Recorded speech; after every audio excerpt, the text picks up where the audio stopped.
with the news on. Get down. Let me clear my throat. Yeah, oh, that's better.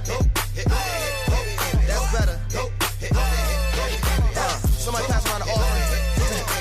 Since I'm always preaching on tracks, you feel me? I'm about to get paid for it. Sermon of the day. You right where you supposed to be, baby. Informants informing, that information forming. Important you get a portion of fortune pouring. Confession, fortunately, blessings are not a snoring. You mellow, so focused on scoring. Got you underperforming. I never expect something, never assume nothing. Judging me for my past, but that's why I'm triumphant. I don't demand, I know where I stand like engineer hands. Watch how my life pans. Put that game plan. Show out like a jota, pop out like a cutter. Telling the kick rock, skipping the course, squares like hopscotch. This gonna be my mood to my beat drop. Putting my boogie shoes in my diddy boots, ain't no stop. I'ma make the rest of my life live. Yeah, I'ma make the rest of my life live. I'm gonna make the rest of my life the best of my life. Yeah, I'ma make the rest of my life live. I'ma make the rest of my life live. I'm gonna make the rest of my life the best of my life. Congratulations on the celebration. I know I'm dope without a need of a validation. No congratulations on no celebration. I know I'm dope without a need of a validation. Yeah. If having hope is dangerous, call me evil Knievel. You leading on the wrong side, living with pens and needles. So lethal, made Shane Black wanna write a sequel. Cause I snuggle my dream till it's seen as illegal. And I still probably will, cause I can never give up. I got my goals calling me, how could I never pick up? Either we make up or just break up. With the snake hits, get the rake up. Yeah, selfish, I'ma cake up. If I don't shake me to wake up. Let my depression catapult me to succession. Shine a light on my imperfections like a projection. Every struggle and lesson, your issues ain't your oppression. Wrong background music button. How about that? Happy Thursday, everybody. How y'all doing? What's good? What's popping? What's happening? And how is everything? Welcome, welcome, welcome in. Y'all know it is my favorite day of the week. It is Thursday night.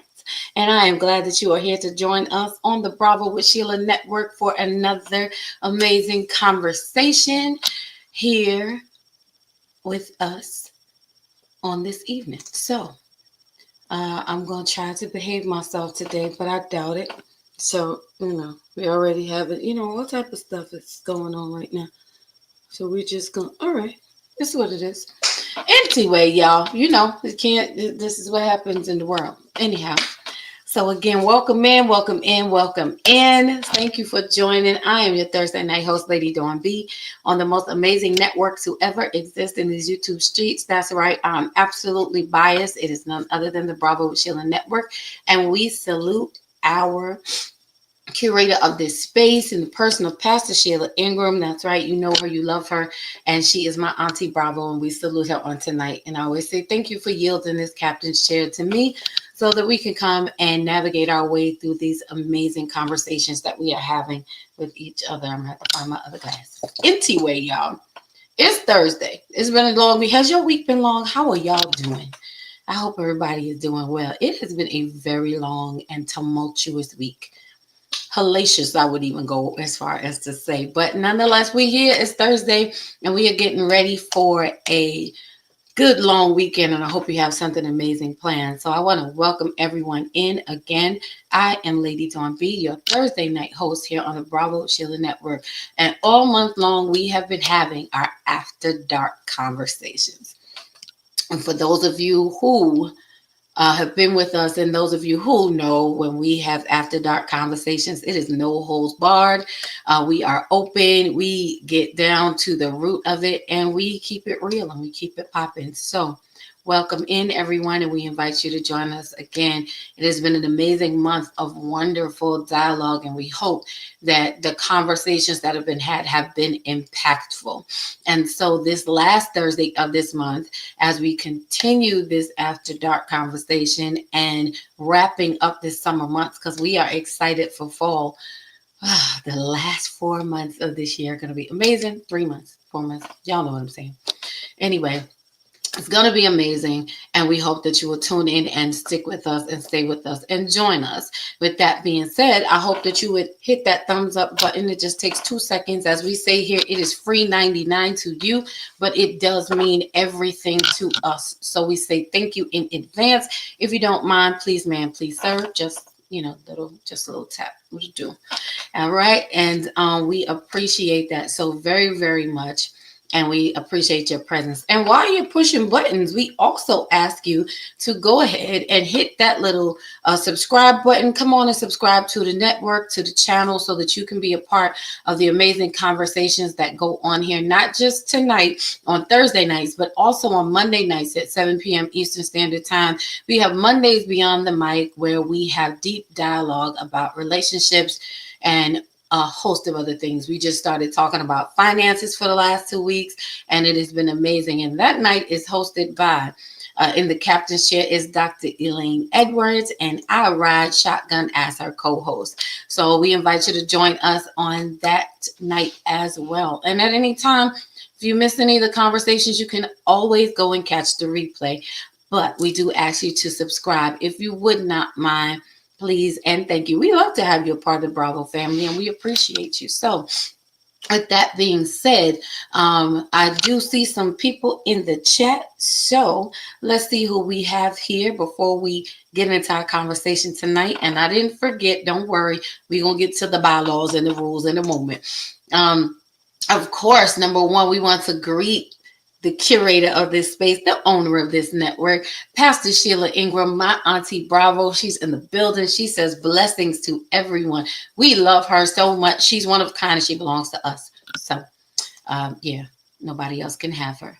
And also, as we said before, as always, we have the greatest moderator to ever do it in these YouTube streets. She is ours, and we will fight you for her. She is in the person, ain't no shame in the game, of Inne Kenya. Hey, beautiful. Thank you for joining tonight. She is always on her post, and we could not do what we do without her. So we thank you for being in the building and in place on tonight. We appreciate you. And let's see. Oh, we also have Dr. Real. Let's see. I'm sorry. I hope there we go. All right. Dr. Real One's podcast, Die Real One's podcast. I'm sorry. Forgive me. I'm a little blind right now. Says, whole lot, the real one, Die Real One. You know, you the real one, period. You got that. Podcast is in the building on tonight saying, hola, thank you for joining. Glad you are here and hope that you will come and join us again. Looking forward to hearing from you and engaging. And with that being said, I do see that our panel is loading into the lounge. So before we bring that up, I do want to just go over a few rules and regulations. And I do also want to say to those of you who are up in the silent section, as we like to call it, the expensive seats, we would like to say good evening. Welcome in. How you doing? What's good? What's popping? How you feeling today? Thank you for joining us. We see you. We know you there. We love you and we appreciate you. But as always, we want to invite you on down into the comment section. Come on down. Sit with us, y'all. I promise it's safe down here. We have security and everything. You are in great hands and we will be sure to take care of you. So we appreciate you. The number one thing on our podcast and in this network that we stand on, our number one rule is respect. So we ask that as we're sharing and engaging in dialogue tonight or any night, that we would do so respectfully. We don't have to agree. We can agree to disagree. We're here to learn and to grow and to have conversation and dialogue. We're not here to convict anybody or to convince anyone, but we want to have open conversation that is really real in this safe space and share openly with one another. So we ask that everyone would do so respectfully. Whatever your moral compass is, we invite you to share with us and engage. We want to hear from you. And with that being said, we are not a Christian network. However, those of us who are on the panel, most of us are believers. And with that in mind, I'm a God's girl. So I always say every week, I know y'all probably tired of it, but it's what I do. So I'm sorry, not sorry. I'm a God's girl. So you're going to get a little Jesus when you get me every time, because that's my moral compass. Ain't no shame in the game. I'm going to represent the king and the master at all times. Okay. But we keep it real. So with that being said, again, whatever your moral compass is, we invite you to share because we are having conversation. We not having church, although, sometimes we might get a little, might get a little churchy. We might put a verse out there a time or two. However, and that's fine because that's who we are and it's what we do. But we want to embrace everyone's feelings and thoughts and opinions. So please feel free to comment, engage, and share with us on tonight. Again, we're not trying to convince anyone or convict anyone, but we are just here to have conversation. Welcome in, E. Bryant. Thank you for joining us on tonight. Good to see you. Hope that you will enjoy this conversation, and we invite you to engage. Okay, let me think. Is there anything else that I forgot? Because sometimes I do forget what our Bravo announcements are. But I think that is everything. So again, I'm trying to take my time and pace myself because I'm excited tonight. Those of you who know me, y'all, I hope y'all notice. See, I have my mellow voice on right now, staying real calm, real collected, and real cool, because I'm excited about the conversation that is going to take place. Because this gentleman, who is one of our very own squad members, that's right, he came one time as a guest, and he left as family, as he put it. And we locked in. Once you family, it's one way in, no way out. We ride hard like that. So we just is what it is. I said to him, we kind of kidnapped you. He said, you can't kidnap the willing. I said, all right, well, then I'm glad we agree. So we are all locked in and excited. But I'm looking forward to this conversation because he is an amazing author. I think he's a man of many talents, many gifts, and does many things. I don't think there's nothing that his hands can't do. So what I'm learning and what I know, that's right. Oh, see, they cheering already. They already know in the comment section is going down. That's right. Big him up, big up, big up. And he deserves it. He deserves it. He deserves it. So I'm excited because I love his writing. I appreciate it. It is heartfelt, deeply amazing, and really making you think. He shared a piece with a few of us privately, and I have to be honest, I'm kind of stuck still thinking that one piece through. Like, he really got me questioning it, so much so that I had to pick up my pen and paper, and I'm a writer as well. But he made me want to write. I had to go, and I wasn't even writing about what he wrote about. It done moved me to write something that it done tapped the nerve that I had to go check myself and go put pen to paper and put it down. So that's a blessing when you can inspire other people to tap into some spaces and places that they may not have been so comfortable, or when you trigger something within them to have to write. And that's what he did for me. And I'm just saying, I'm a little hard to move like that, but yeah, I'm gonna give him his props while I see them in the chat. Don't tell him. Y'all don't tell him. Okay, I ain't gonna tell him, but there we go. He said, Justin. And then he got the big up. And then let's see what else they're saying. They're saying stuff about him before we bring him up. Amazing brother, amazing friend. Yes, he is that guy. He is that guy. And we got another Justin. There you go. That's right. That's right. The forward, brother. There you go. There you go. It's happening. See, oh, here we go. See, you understand what I'm saying. Say, yes, he made me pick up my pen. He made me pick my pen back up. Listen.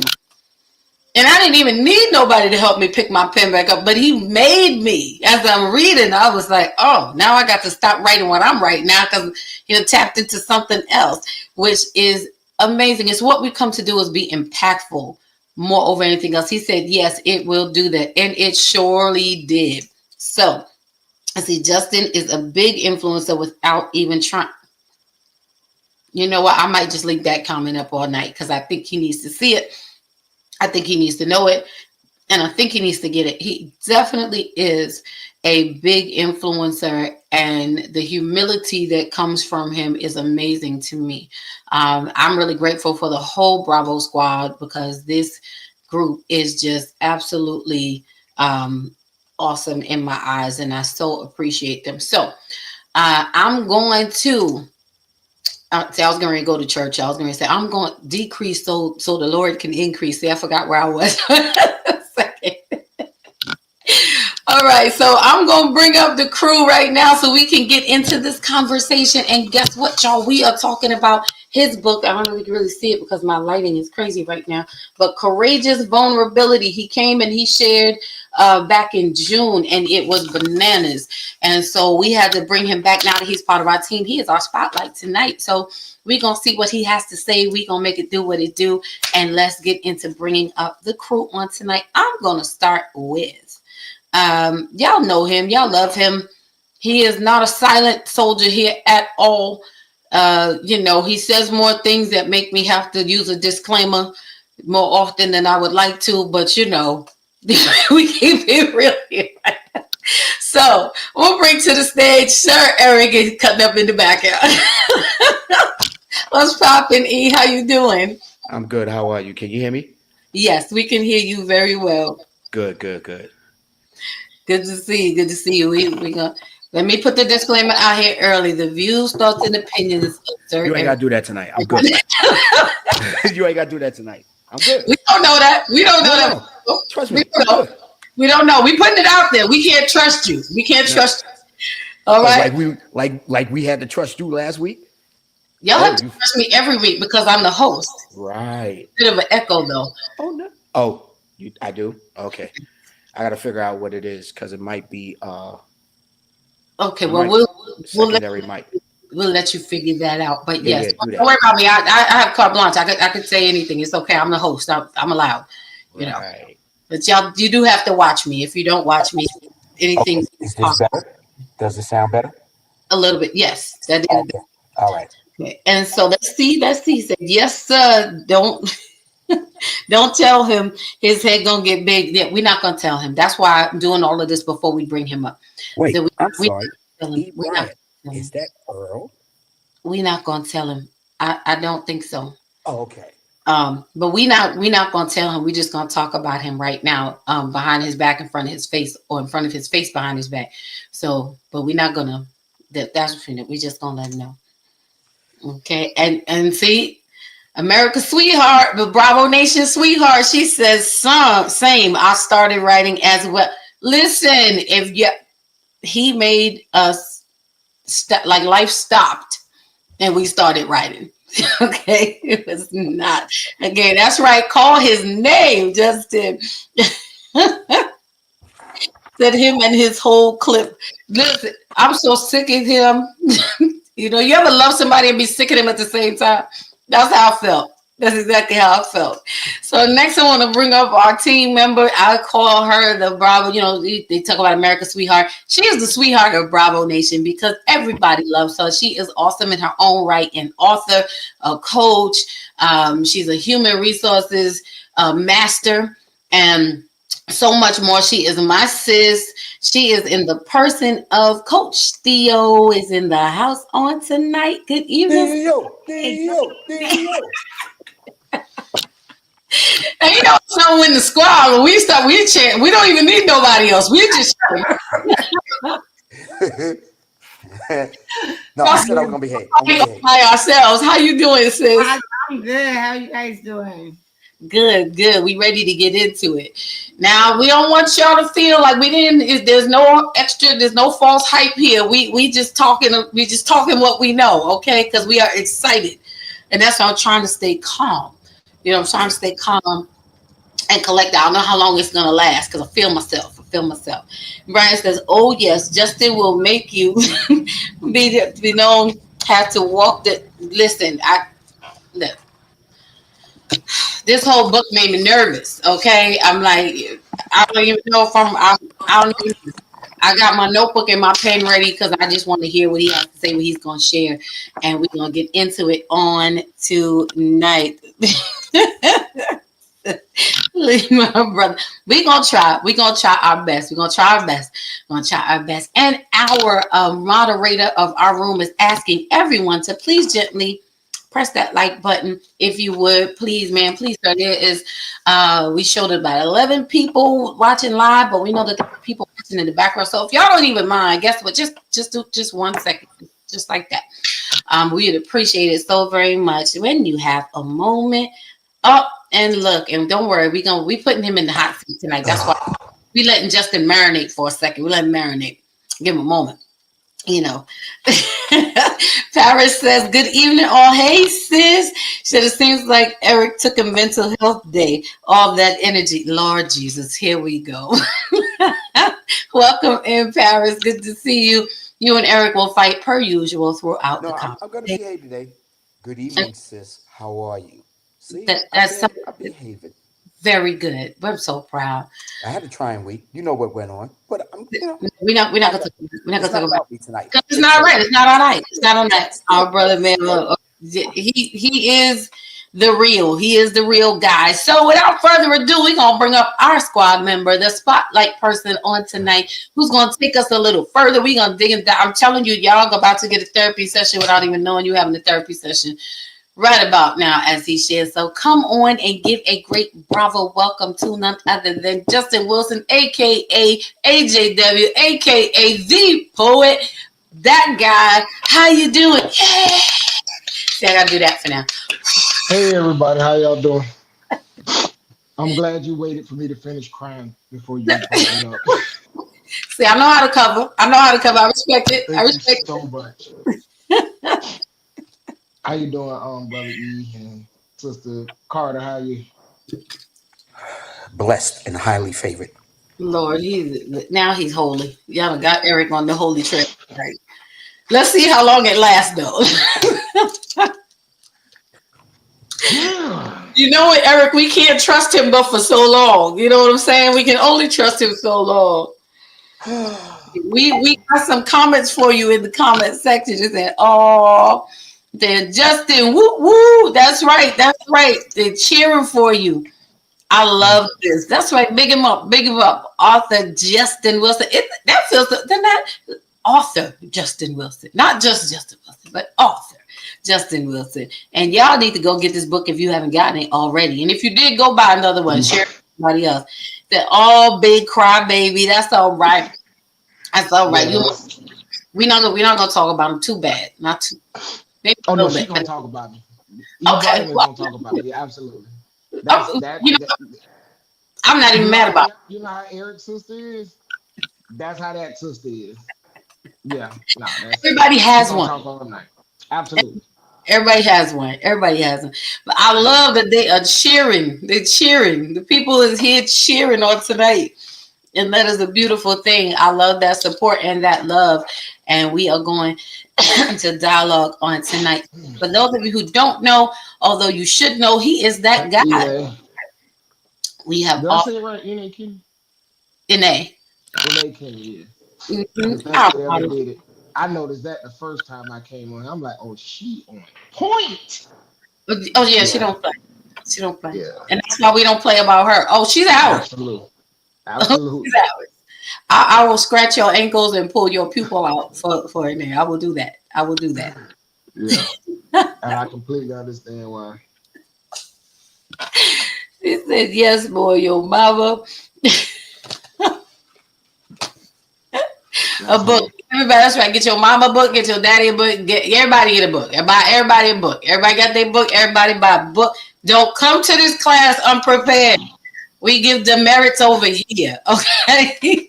And for everybody to know, we only a few books short from me being able to go ahead and release the next book. So I just got a goal I got to reach before I reach the next one. So, and I think it's probably like 17 books shy. And I'll go ahead and start the book process for the next book. Oh, come on, y'all. We could do that. We could do that tonight. And at some point, I know Anae will drop that link, that good old link, because that's what she does in them comments. When you see it, click on it. Don't leave the show too quick, though. But, quick question, because I know you said you got a goal, Justin. How much is the book again? After with taxes, it's $17.11. Okay. Yeah, that's taxes included, $17.11. All right. I don't want to make you cry, so I'll wait until after the show. Okay.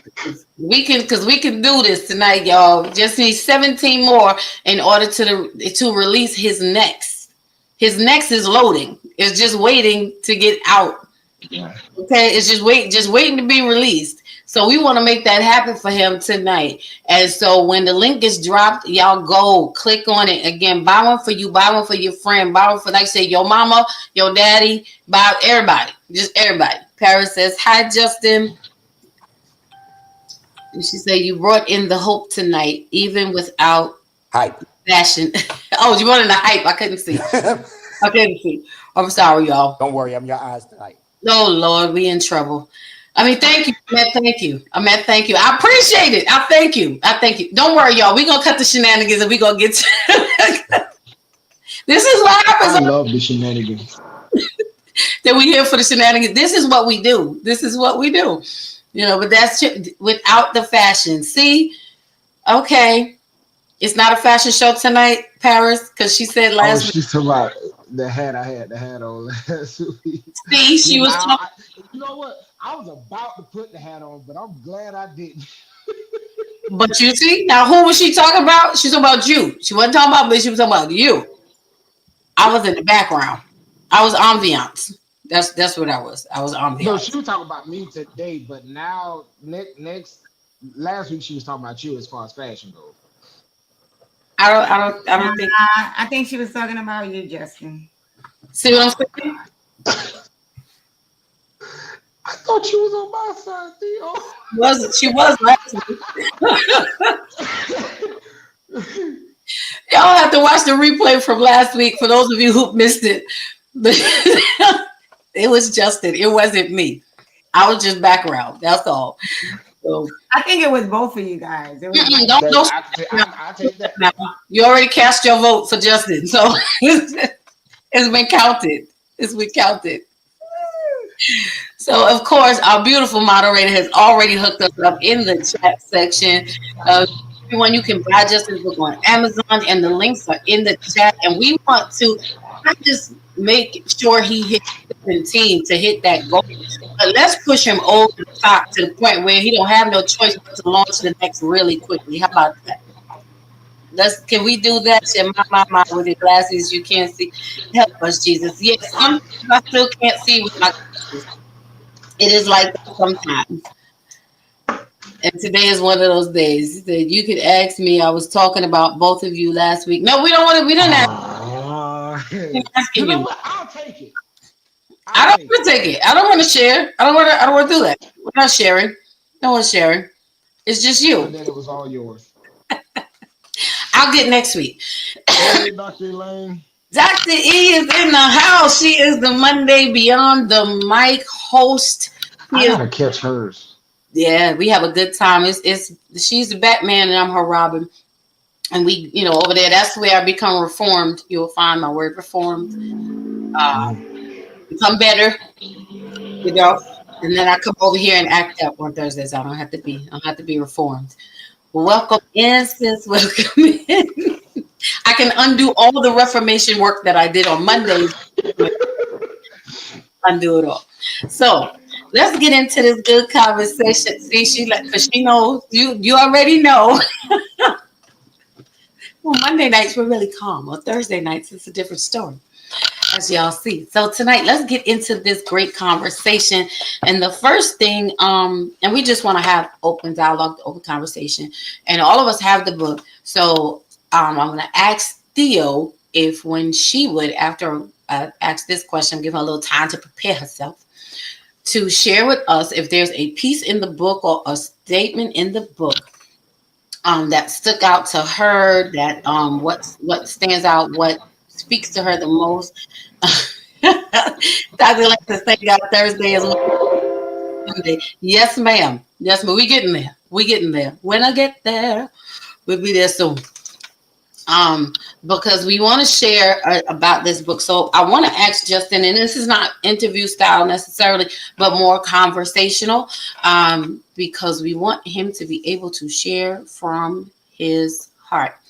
So as I asked you the last time, for those who don't know and for those who will watch the replay, share with us what prompted you to write this book. What's the inspiration behind it when you wrote it? So the way the process worked, I kind of was just writing the poetry after I released my very first book, and the place that I was in life at that time, just kind of the theme was I was releasing a lot. I had some experiences that kind of changed everything about life that I knew up until that point. And poetry has always been, or writing has always been an outlet that I can go and hide in. And so I wrote and I wrote and I wrote, and then pretty much the people that I typically share the stuff with kept saying, man, you need to go ahead and put out the next book.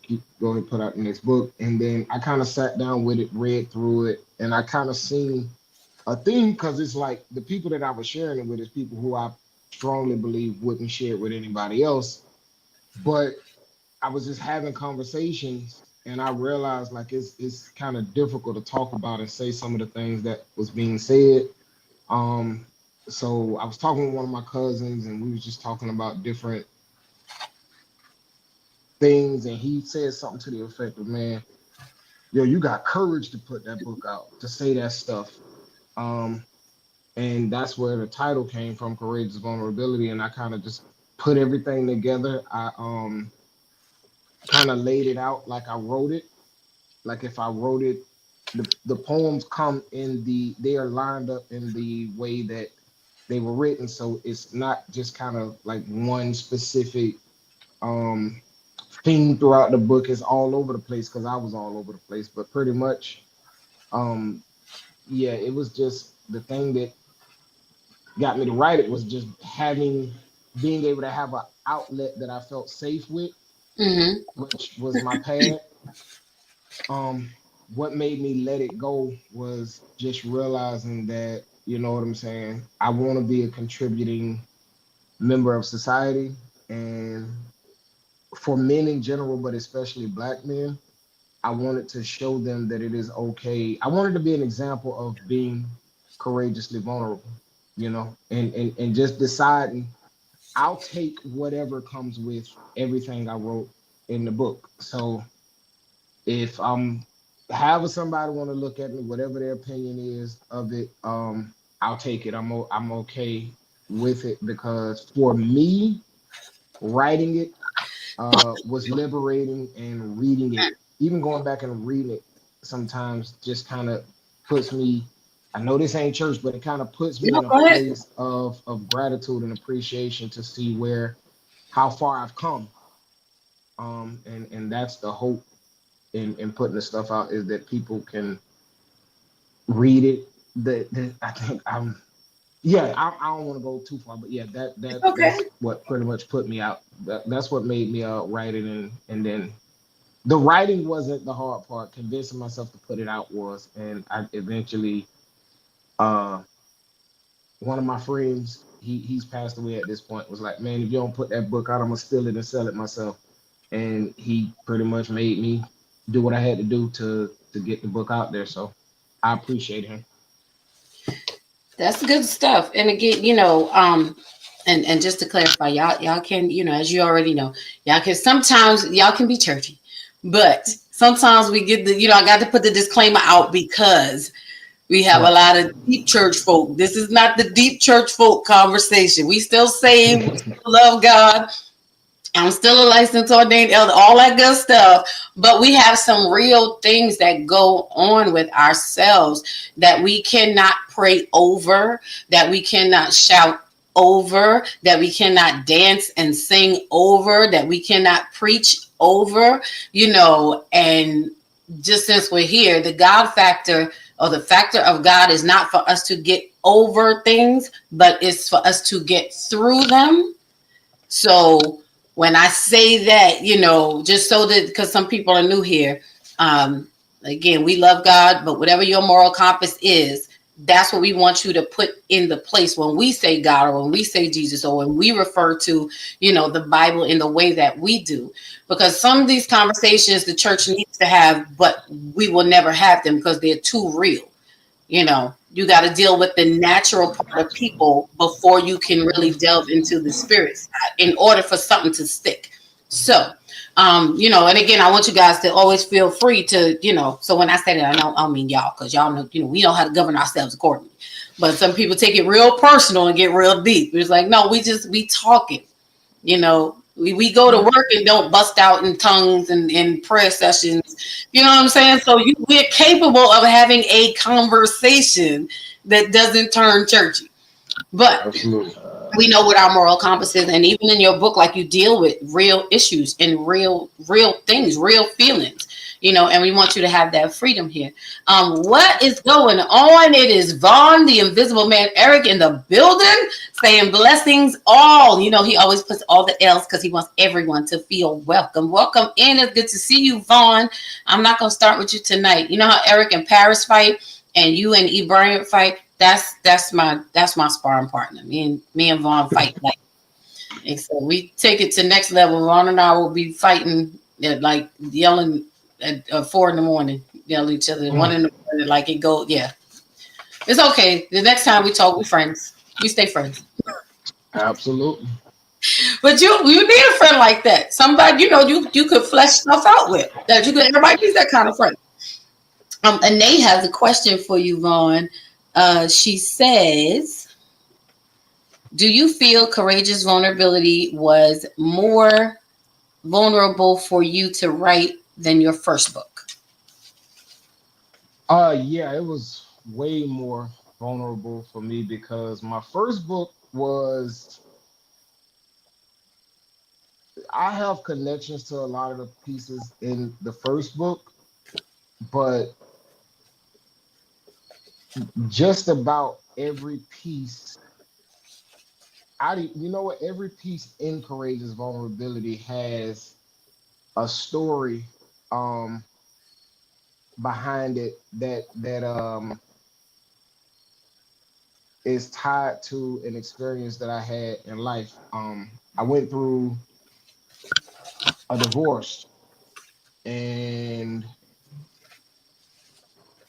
that divorce exposed me. It put me in a place where I had to really face myself and get some help. Like you say, I couldn't pray over it, couldn't preach over it. I had to believe that all of these God-fearing, Jesus-loving therapists out here had a job to do as well. So I went and got with one of them. And I'll even be honest with you, even, you know, after getting with a God-fearing, Jesus-loving therapist, I eventually went to somebody who didn't hold any of those positions. And I found that to be beneficial as well, because I was comfortable with the religious or spiritual aspect of it, but this person didn't hold any of those values. And she didn't disrespect them, but she pretty much talked about things from a practical level, and I found that to be very, very, very beneficial and helpful. So yeah, the Courageous Vulnerability, even the ones you would think don't have anything, or it's just me trying to showcase a writing skill, every piece in there is me in some ways trying to be very coded about an experience that I had, and other times I'm just I feel like I'm being very open about this is an experience I have, but everything is a direct tie to me. And then it's one of those things where when you don't know me, it's a good, I hope it's a good read, but when you know me, it's like, oh wait, wow. Just like we had the conversation a couple of weeks ago, and then I sent y'all that piece, and it's like, oh, Listen, now I see. So it's people out there who read the book, and it's like, oh wow. So yeah, it's a Courageous was like I said, it was easy to write, but to bring myself to put it out, that took some friendship and some pushing and some yeah, you know, like it's pieces that didn't get put out in Courageous Vulnerability. I wasn't ready for that yet, but you know, maybe the next one. yeah, that's a really good question, and I love your answer, is, is being a writer.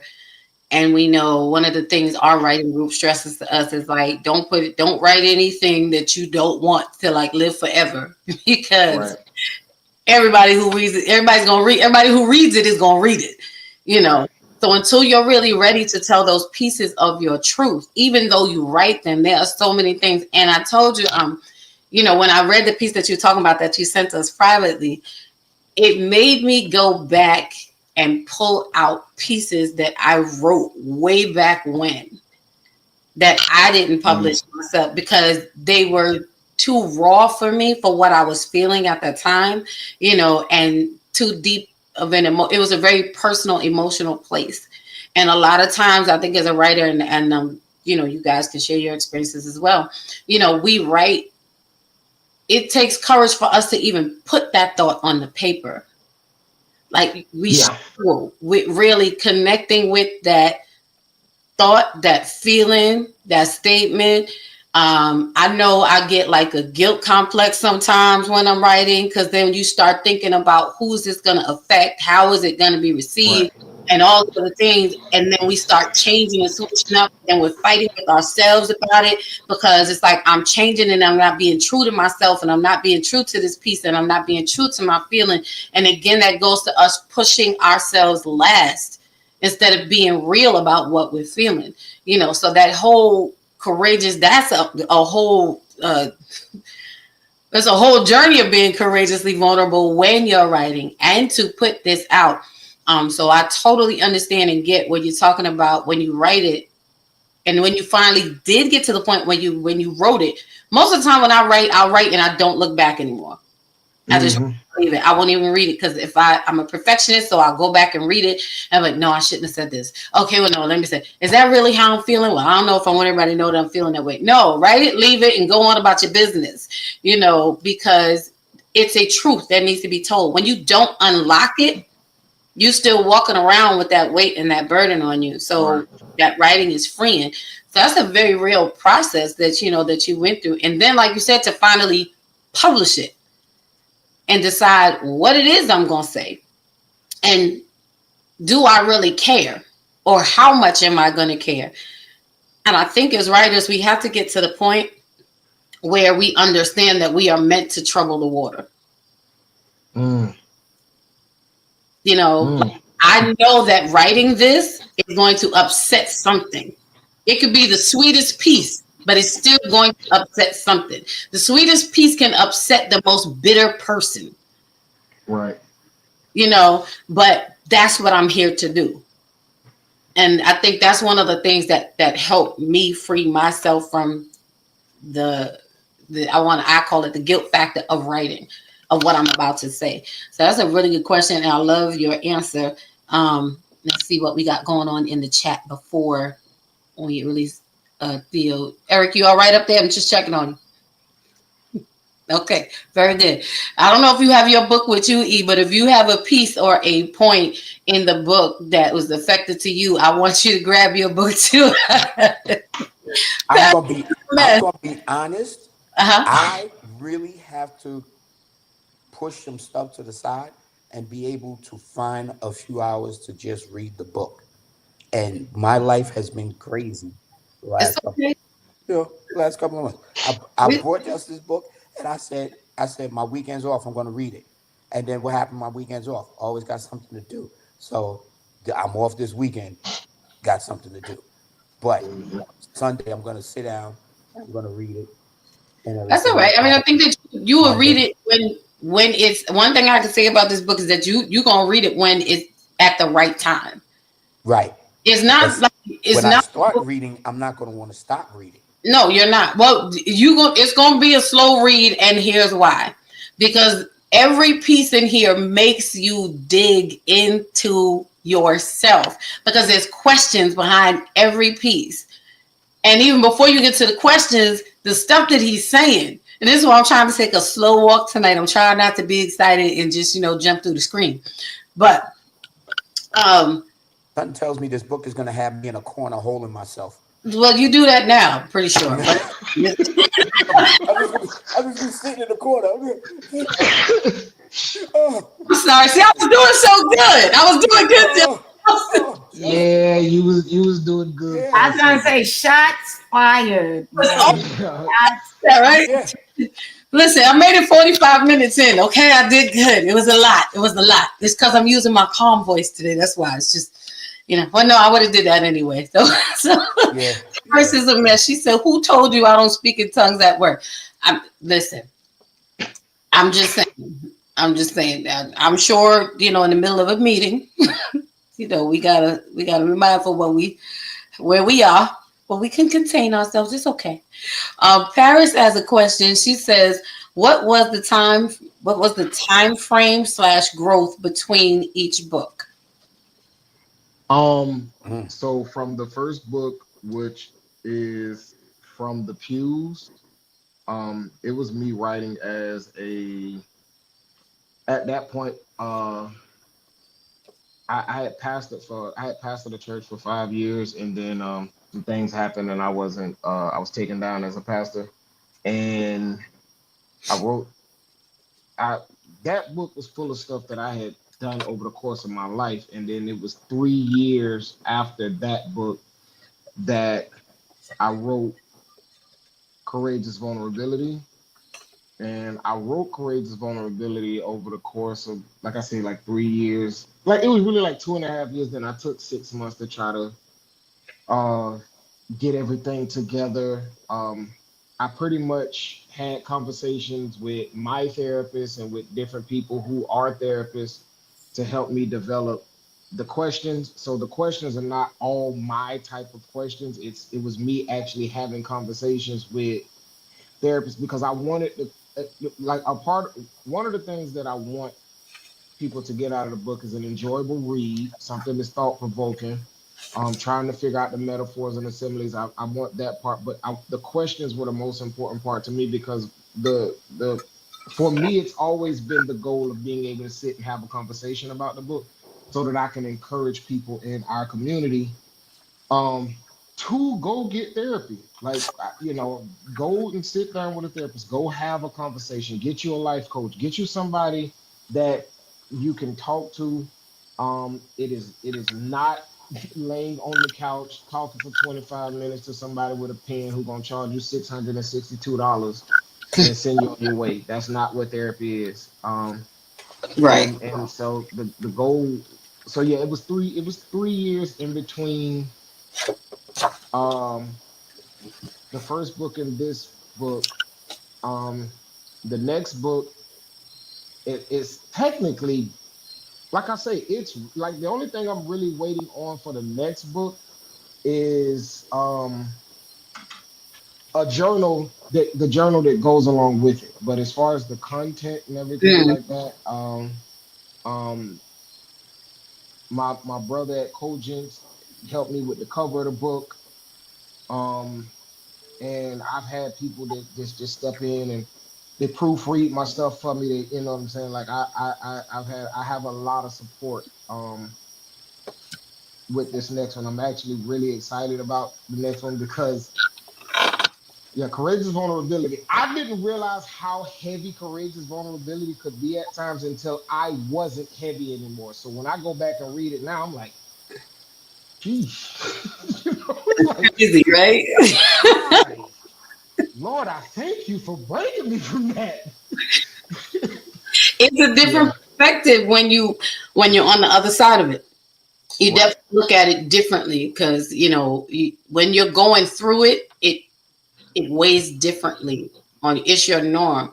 And then when you're free from it, you're like, oh man, like you said, it's that aha moment, that comes.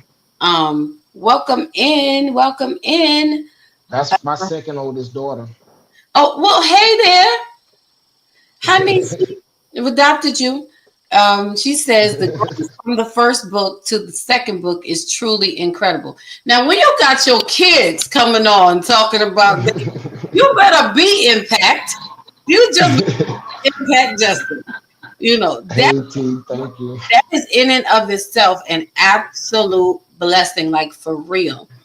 Because when your children can see the changes in you and then own them and then applaud them and then boast about them, like that's real change.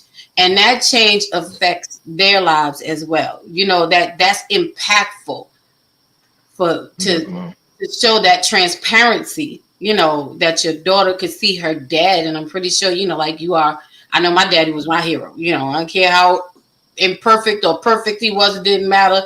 You know, his wrong was amazing to me just as much as his right was, because that was my dad, you know.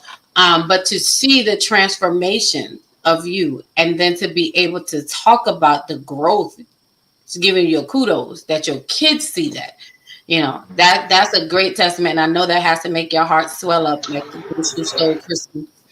Yeah. So we give him a minute. We're gonna give him a minute.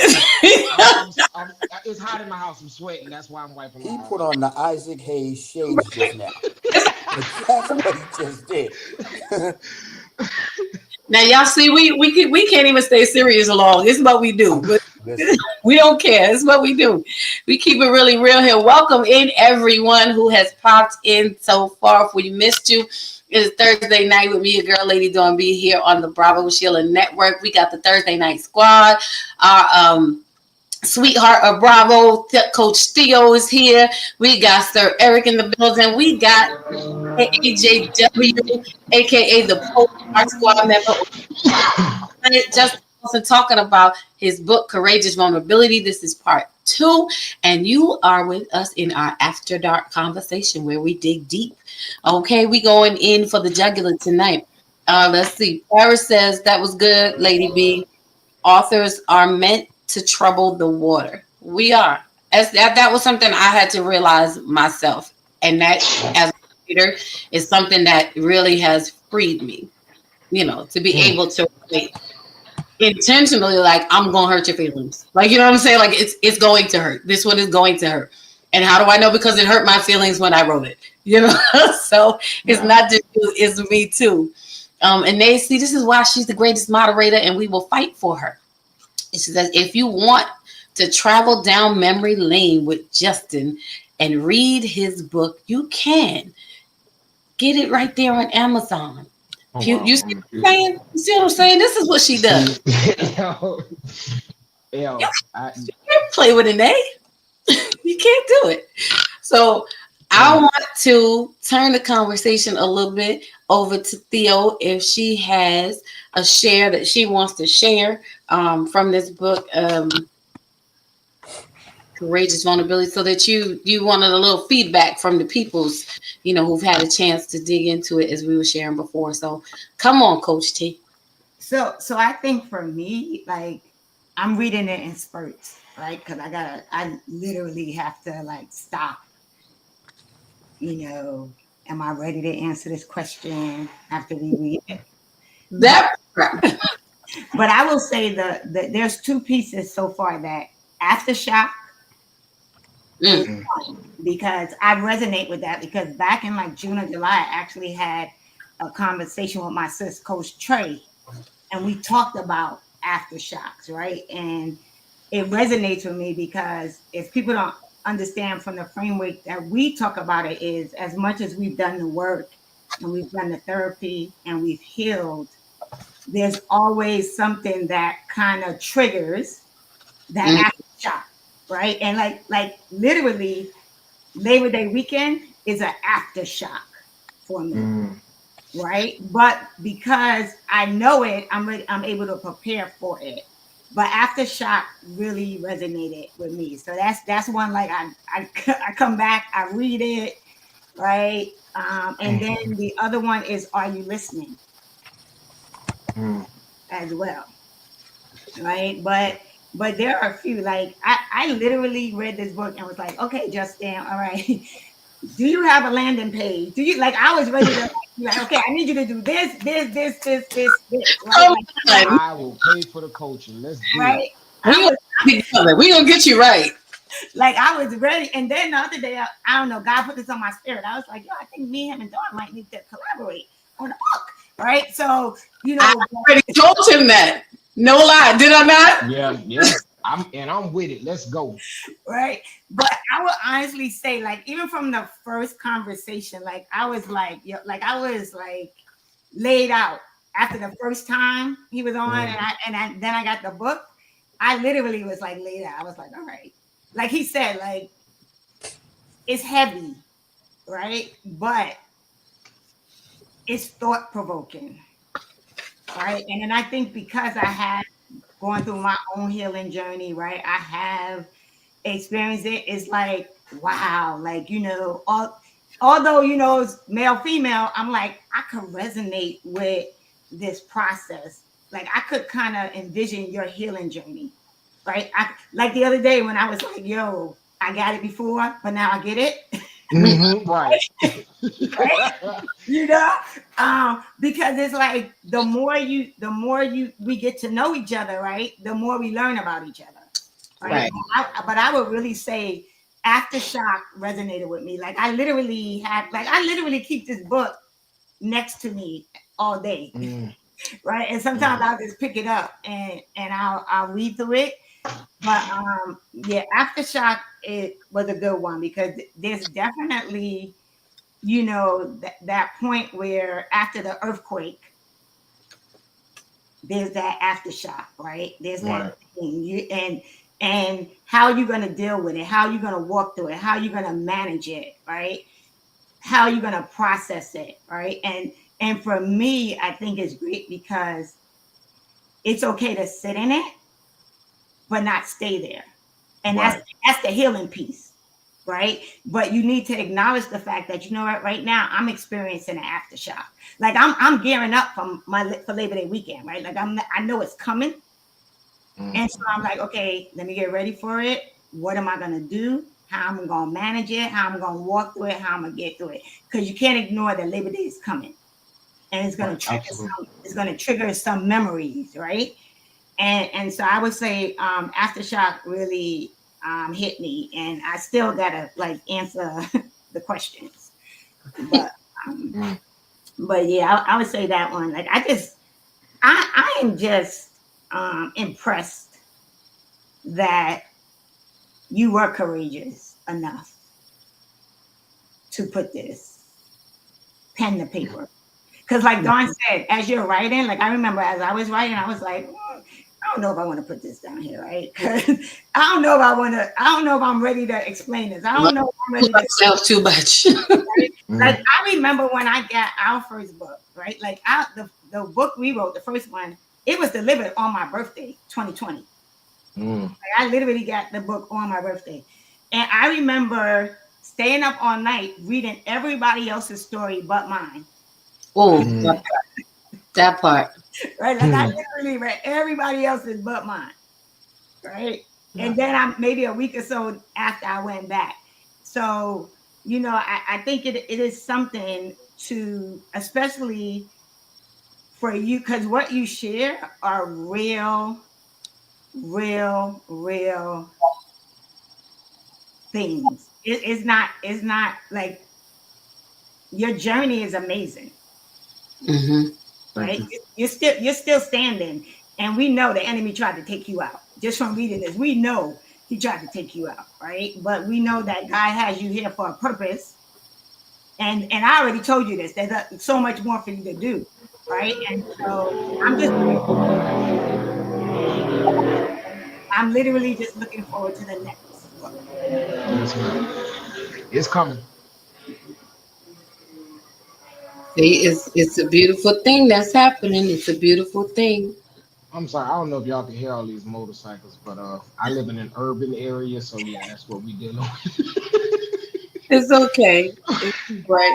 To see your daughter has some more comments that we're gonna share. Thank you for that share, Coach. And we want to invite you guys again to go get this book. I promise you, we're gonna be having many more conversations about this because this is a slow walk through a great book that is going to help everyone who reads it. If you're ready to either start your healing journey, sometimes we get stuck on this journey. And it really just starts with acknowledgement. And I think one of the most effective things before I read this is the fact that, you know, people talk about how women talk all the time. You know, oh, there's always some women's group. There's always some this, you know, there's always some ladies who get together over nail polish and we do, you know, but the male voice is so silent, you know, and unheard. And when we do the men's lounge here, one of the main things or the motto that I use for the men's lounge is something happens when men speak. You know, because whenever the men open up their mouths, things move, period. They do, good, bad, or indifferent, but they move. You know, again, it's another, your voices are meant to, you know, trouble the water. And that's what you know, what you guys do. And so to have you as a man representing in this way, you know, it's really an amazing thing. It's really a wonderful moment to have, and is really you know, appreciated, because we need to hear the hearts of men. We need to hear the voices of men. We need to sit in what you all are saying about how you feel. Hearing the story from a man's side, you know, we've all on this stage been through marriage and divorce. But oftentimes you hear the woman's side of things and the woman's side of how she handled the women's thing. But we need to hear how men process. Like, you have a heart, you have feelings, you know, the things that go unspoken that we assume, you know, and the things that women, we need to be still and hear and sit in that we don't, you know, those things are important, you know. And so that's one of the things that I love about this book, is the vulnerability, the transparency, your honesty, you know, the strength in it. I'm not even gonna say the weaknesses in it, although, you know, there are some pieces where you show your legitimate weak points, knowing that even in my weakness doesn't mean that I am weak.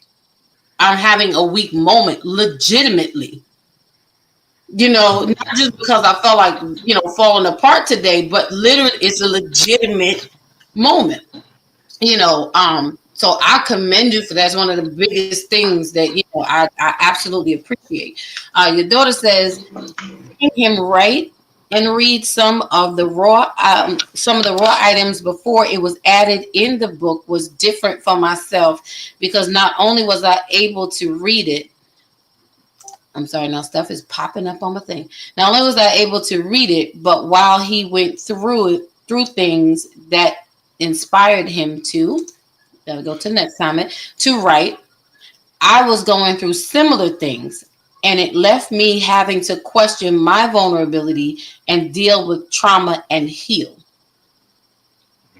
Now that again is powerful when your kids is sharing, you know, and talking about watching you go through as you're writing in real time, and then themselves mirroring what you're going through and causing them to question now their own vulnerability and their own, you know, deal with, face, acknowledge their own trauma and then their own healing. And you are teaching in real time. So you probably, maybe, I don't know what you were dealing with or going through at that time. You know, listen, it's your day, it's your moment. But this, I think, is so important, because we all have to understand, like, the effects that we have on those who are around us, and you may not have even known that at that time. I didn't. I'm getting this in real time. Yeah. I mean, but you know what's so, like, I literally was reading it before Dawn read it and was trying to, like, be like, don't cry, right? Because it is so powerful, right? And I don't know how old your daughter is, right? But it is so powerful that your daughter gets to experience this and learn this from you, her father, right? Like, it is just like the power in that. I don't think people even recognize or understand. Yeah. Right? That she gets to see you as a vulnerable male figure, right? And know that it's okay for a male to be vulnerable and to express how he's feeling and to be emotional, right? But also it gave her the courage to be just as vulnerable. So she doesn't have to walk around wearing that mask that so many women walk around wearing for years, right? So it just, yeah, it that is power. It definitely is, because you're learning on the job. And it's just like you said, we don't know who's watching us and how they're watching us and what they're getting out of watching us. And you being her father, the first man that she's ever going to love, is showing her, and that leaves a thumbprint in her life, and it affects, I want to say, I'm just, and it will affect how she chooses who she ends up with or who she deals with. Don't mean we're always going to pick right all the time. You know what I'm saying? But at the end of the day, having that moment, seeing that, and then emulating that is something. If she didn't see some value in that, if she didn't see some purpose in that, if she didn't see some benefit, if she didn't see some product out of that, she would not have drawn to it in that way. So now it's something that she has the ability to look for when she's trying to connect emotionally with a man, and considering that in that space. I would say my dad wasn't that way. My dad was not open. We saw our father cry at a funeral, we didn't even see him cry when he was in pain. He was just this, tough Bayesian man, and that was it. But when he had the emotion, when he had those moments, it was foreign. And I think that one of the greatest blessings that you gave her is that experience. Because for me, it formulated in my mind, as a lot of women, oh, men don't cry. We support that statement. And when they do, well, don't cry. What are you crying for? You're supposed to be a man up, and so it affects how we go into relationships and even on friendships, how we encourage. So you gave her a gift that I don't know if you really know how big that really is, and I wish that, more men would, and we have to make it safe though. But I don't even think, in your moment of survival, because you were probably in survival mode and you weren't thinking of that impact. Because I'm sure if you knew your daughters were watching you, if you knew your kids were watching you in the way that they were, we put on brave faces and we do all the parental things, but it's amazing that it's wonderful that she got to see you in that vulnerable state and being courageous and coming out. That's that's one of the kickers and keys for me. And the fact that you let her read it, right, as you were writing it, right? So it wasn't like you were trying to hide anything. Like, it was real. It was all the way real. And it also teaches her at this age, like, there's nothing wrong with therapy. Like, taking the opportunity to heal and know that you have to heal from something. Right? It's amazing. It took some of us a long time to get to that point. Listen, you're ahead of the game. Paris said, okay, coach, you're promoting the book well. The excitement. That's how it is. And see, welcome in, Moses. Good to see you. So glad you popped in. And listen, y'all better get ready, because we is in the building on tonight. If you don't know him, because he is coming to be our special guest and in the spotlight with us on September 11th. We're going to make that our men's lounge night. So, just to make sure that you're in the building. Oh, wow. Yeah. No, yeah, we're going to make that I'm so glad that's going to be that one. Listen, if y'all don't know, you better know. I don't know how. You better find him, follow him on TikTok. Moses Be Strength. Listen, I'm trying to tell you, it's going to be good. Mark your calendars, because we're going to have him in here on the men's lounge, relaunching the men's lounge back for the fall. So welcome in. Good to see you. I appreciate you so much. And welcome in. Hello. Good And evening. y'all forgive me. You know, I'm a little blind today. It's been that kind of day. Paris says it sounds like you and your daughter need to collab too. Yeah. Hey, I'm sitting over here, and I know she gonna probably call me after this, but she is a writer. She has some very, very good poetry, and I am trying to get her to go ahead and let's piece it together so we can put her book out there. But she is. I'm looking forward to her putting her stuff together. Well, come on, boy. You should have never said that out loud. You should have never said that out loud. Oh yeah, no, I'm gonna get in trouble, but she responsible for it, so it's on her. I take the responsibility. Again, she's one of those people that, hey, you should do a book. You should do a book. Yeah. And like Paris said, you have to do a book together. That might make it, that might make it a little easier for her the first time. Listen, we push you. We push you. We push you here. It's what we do. It's what we do. You know, well, we appreciate you for listening. But mobile family, so glad you, and we are grateful for that. That's all right. You can be mobile because we got you on 9/11 where you're gonna be seated and in the spotlight. So he's gonna come and share some good poetry, some thoughts, some feel. Listen, yeah. I'm grateful for the people that I'm surrounded with. I really am, because it's just amazing. I'm sorry I had to step away for a moment. It was a little emotional, and I had to gather myself. No That's problem. all right. Welcome back. It's okay. That's what we're here for. But definitely setting the example is a beautiful way. It really is, and we have to be really mindful. See, that was dope. And let's see. Okay. Oh, wow. Just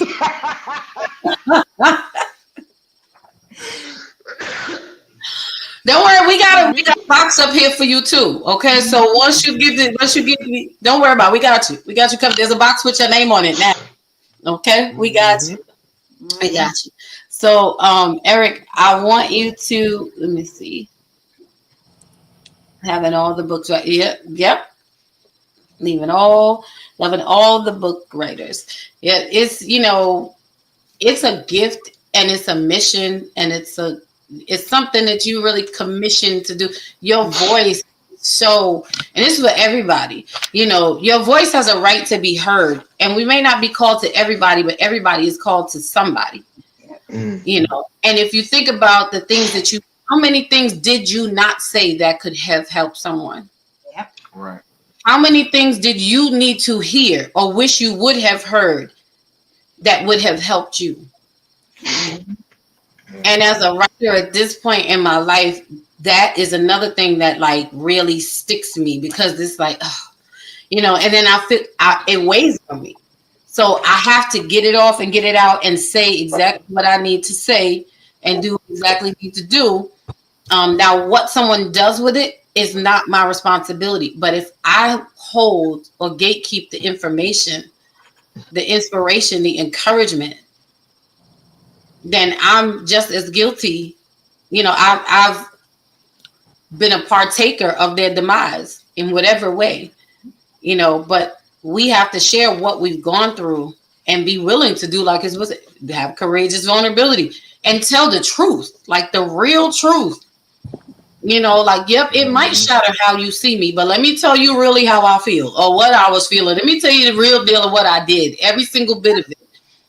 And right. Again, it shatter your perception of me, but I would hope that me sharing with you really the truth of who I am and what I've done or who I was, it would really cause you to look at who I was then and what I went through and see who I am now, and know that you can come out on, of life on the other side of things.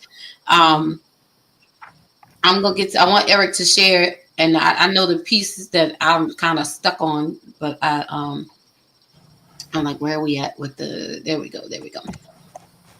Okay. So it said, that's going to be good. Yep.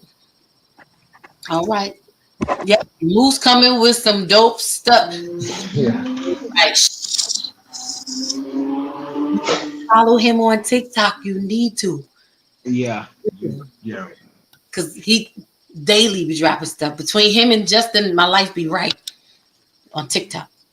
We're trying to incorporate into real time. Your voice, yes, you have a right to be heard. A whole word. You're right. It's a whole word. It's a whole word. You have a right to be heard. It says, what was the hardest piece to write and why? Do you have a piece, Justin, that was really hard for you to write? Yes. Pray was the hardest piece for me to write because as a poet or writer since I was 14 years old, I had Pray bubbling up inside, but I could never bring myself to actually say it and voice it. And one day I will never forget it because every time I think about it, I literally go back to that place in time. I was riding upstate New York and Pray, what you see written in Pray just literally like started coming out. And I had to pull over on the side of the interstate and I cried and I wrote and I cried and I wrote because I was releasing what you see in Pray. Because that stuff. I said I didn't even want to talk about Pray tonight. I ain't gonna lie to you, but Pray was something that I carried that for like 32 years of my life. 32 years that I wouldn't say nothing. I would just look at, like you say, you'd be worried about who it's going to affect and everything like that, how people going to view you. And Pray did all of that. Pray took me through all of the emotions. But writing it and reading it,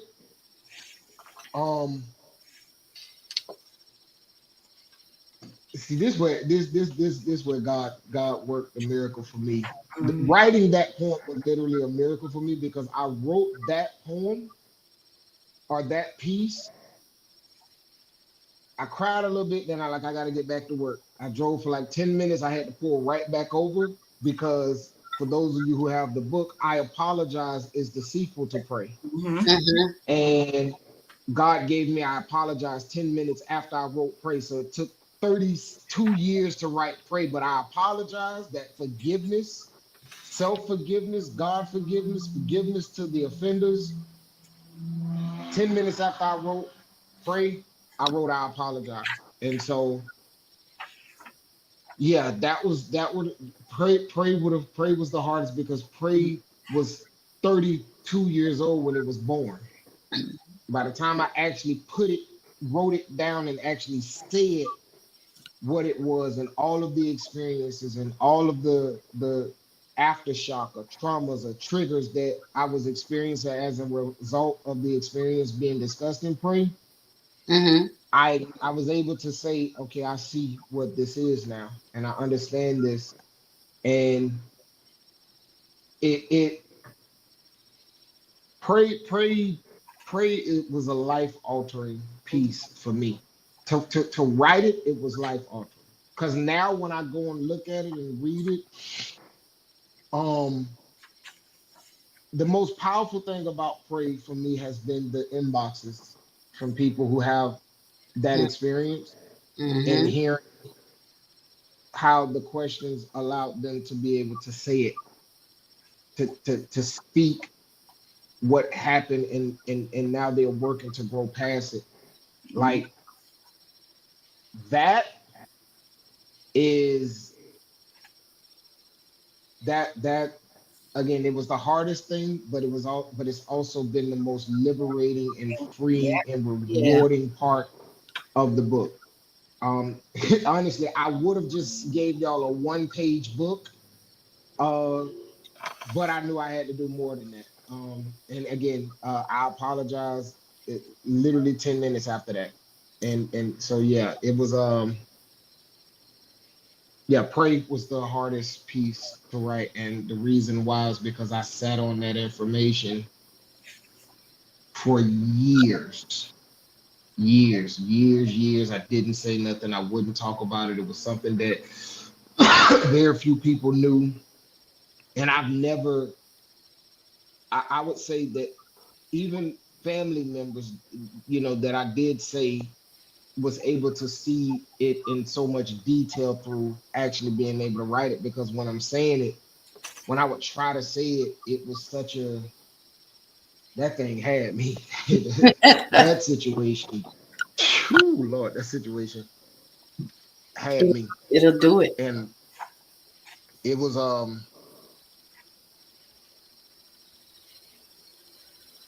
it was a lot of it's a lot for the people who experience that. Like, it is so much more than just that event that happens to that person.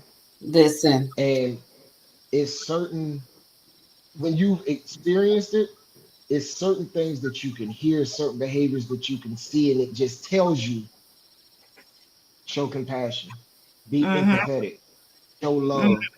You know what I'm saying? Like, it's certain behaviors that's associated with it, especially when it happens at a young age. That, yeah, for me, if no other piece in that book does anything, I hope, pray, can help people who have experienced that.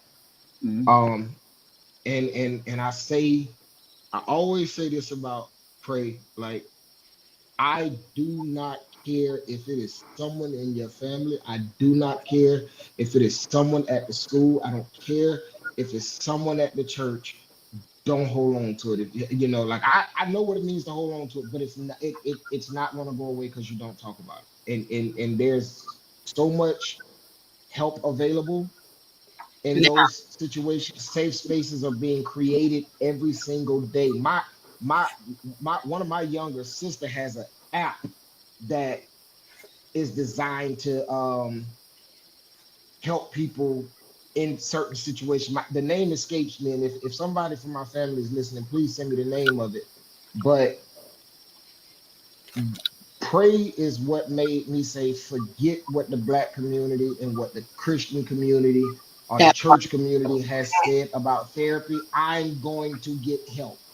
I've prayed, you've laid your hands on me, wonderful message you preach, and I'm still sitting here ready to, finish it.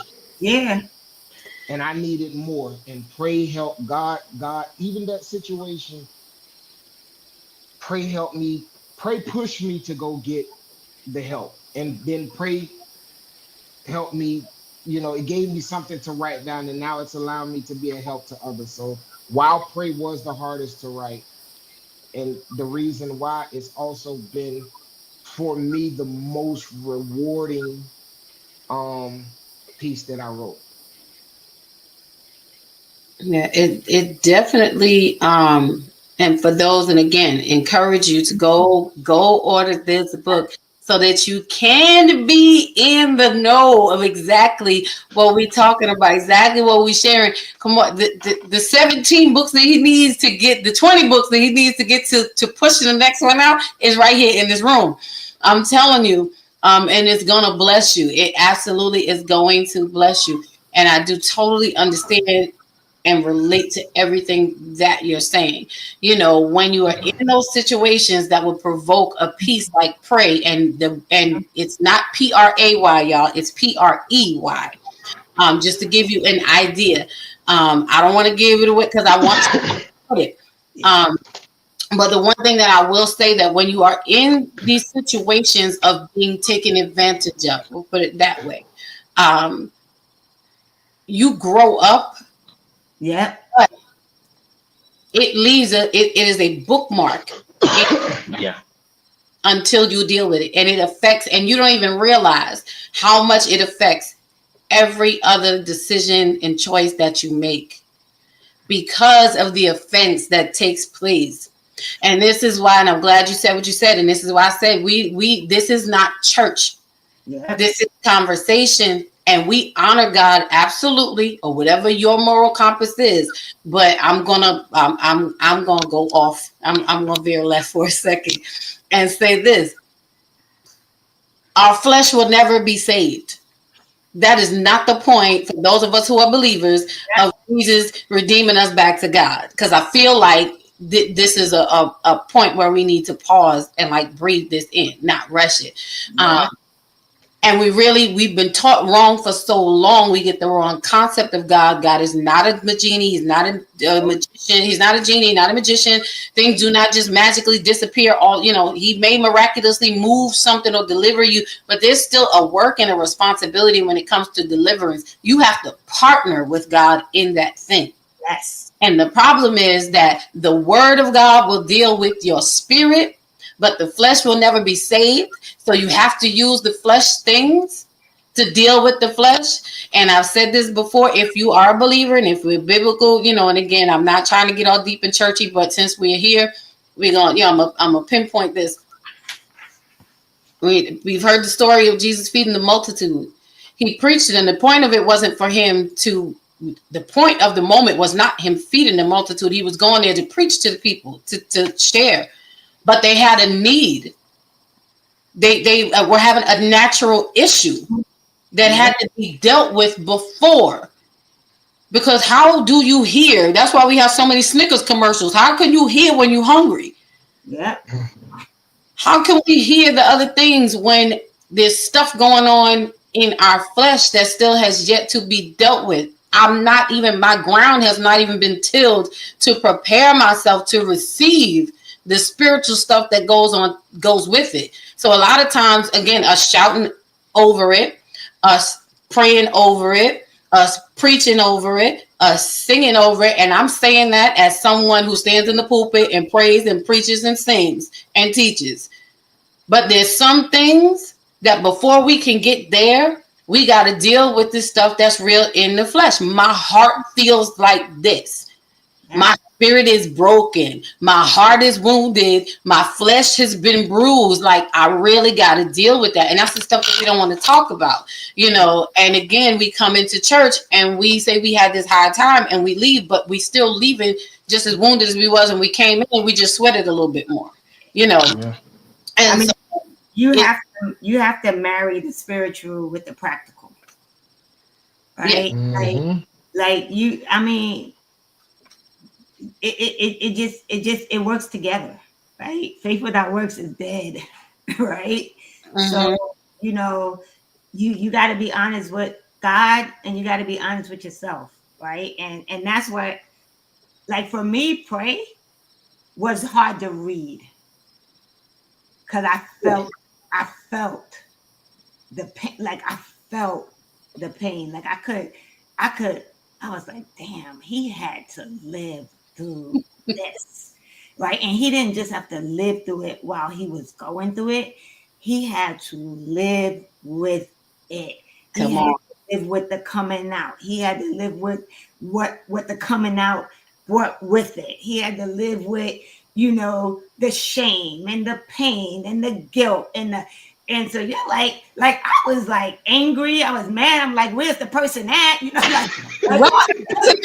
shared it. I was like, I got gas. My gas tank is full. Where we riding? Like, we gone. What I'm saying? Like, what we doing? But the crazy thing with that too is that the guilt and shame and pain of situations that we find ourselves in, what's crazy is it's not even guilt and pain and shame that we put on us. It's guilt and pain and shame that people. Exactly.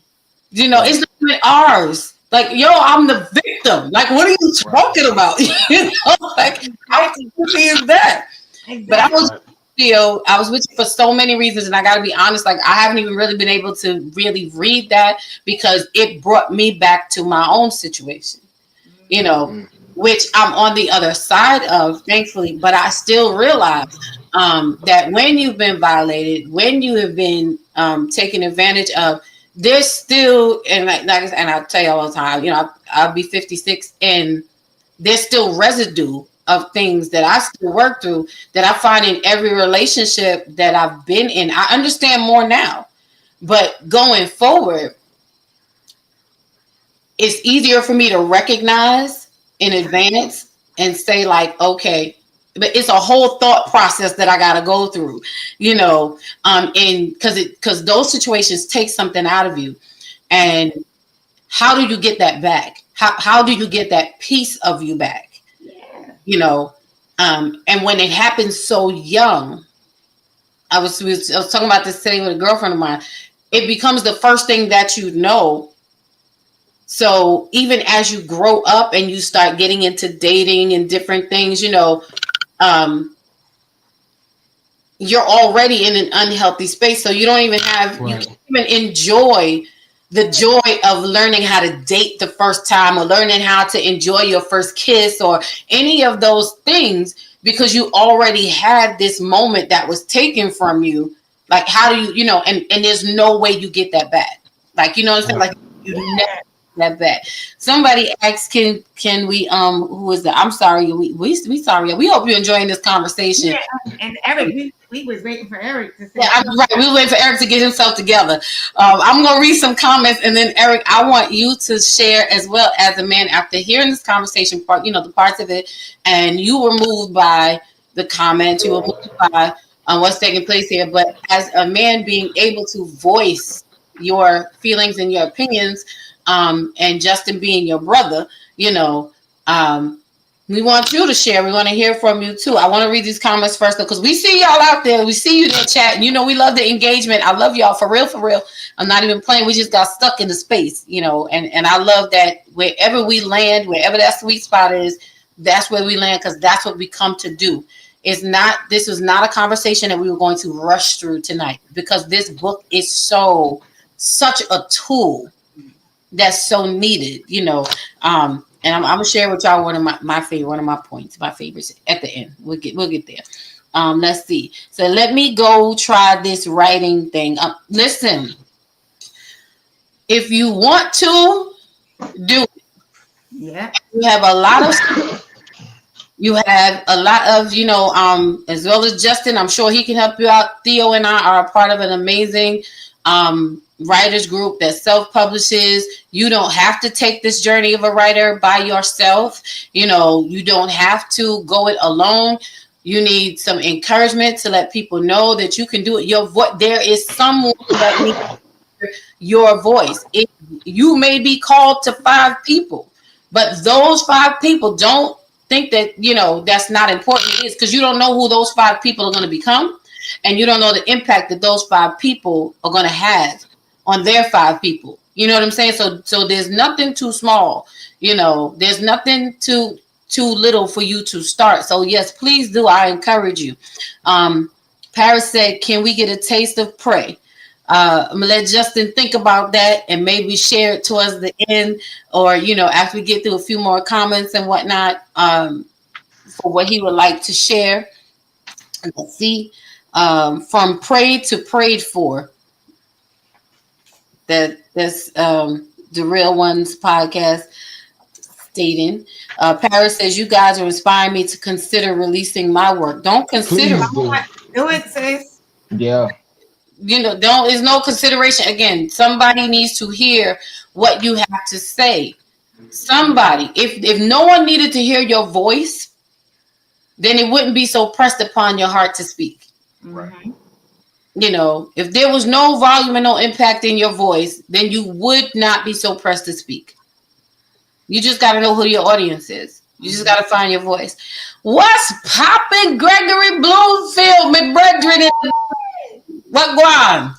How you doing? Him and his beautiful wife, my sis, Lady Zinja, was here the week before, sharing their amazing books. See, don't me, y'all. I got 5'11" man. Okay, I got them all. I got everything. 22. It's a shame. I got a problem. I was gonna say I got them all. Right, we got everything. I got all the books. I'm gonna get Justin's first book. I'm gonna get his 40th book. It's gonna be crazy. But T-shirt. I got the T-shirt. I have my motivational moment T-shirt. We gonna get some merch and some gear going. Listen. There's a whole lot of there's just levels to this that we need to not be shy to tap into, but to really explore and take it all the way there. Brand everything. Just brand it. I'm official. Meg says for real. Oh, welcome, Anitra, the Ace Perspective, one of our team members. She is on about and traveling. What's popping, my kid? Good to see you in the building. Oh, and look who made their way to the house tonight. Good evening, Patrick Riley, aka Bishop. Good to see you, sir. So glad that you made it on tonight. Here, let's see. What else are we saying? Being honest on the platform. Pray is the hardest piece for me to read and still provokes anger from me towards the offenders and guilt that I trusted to keep my son safe. Mama, listen, now this is his mom in here, y'all, right? It's your mom. I love this night. I love this whole stinking night.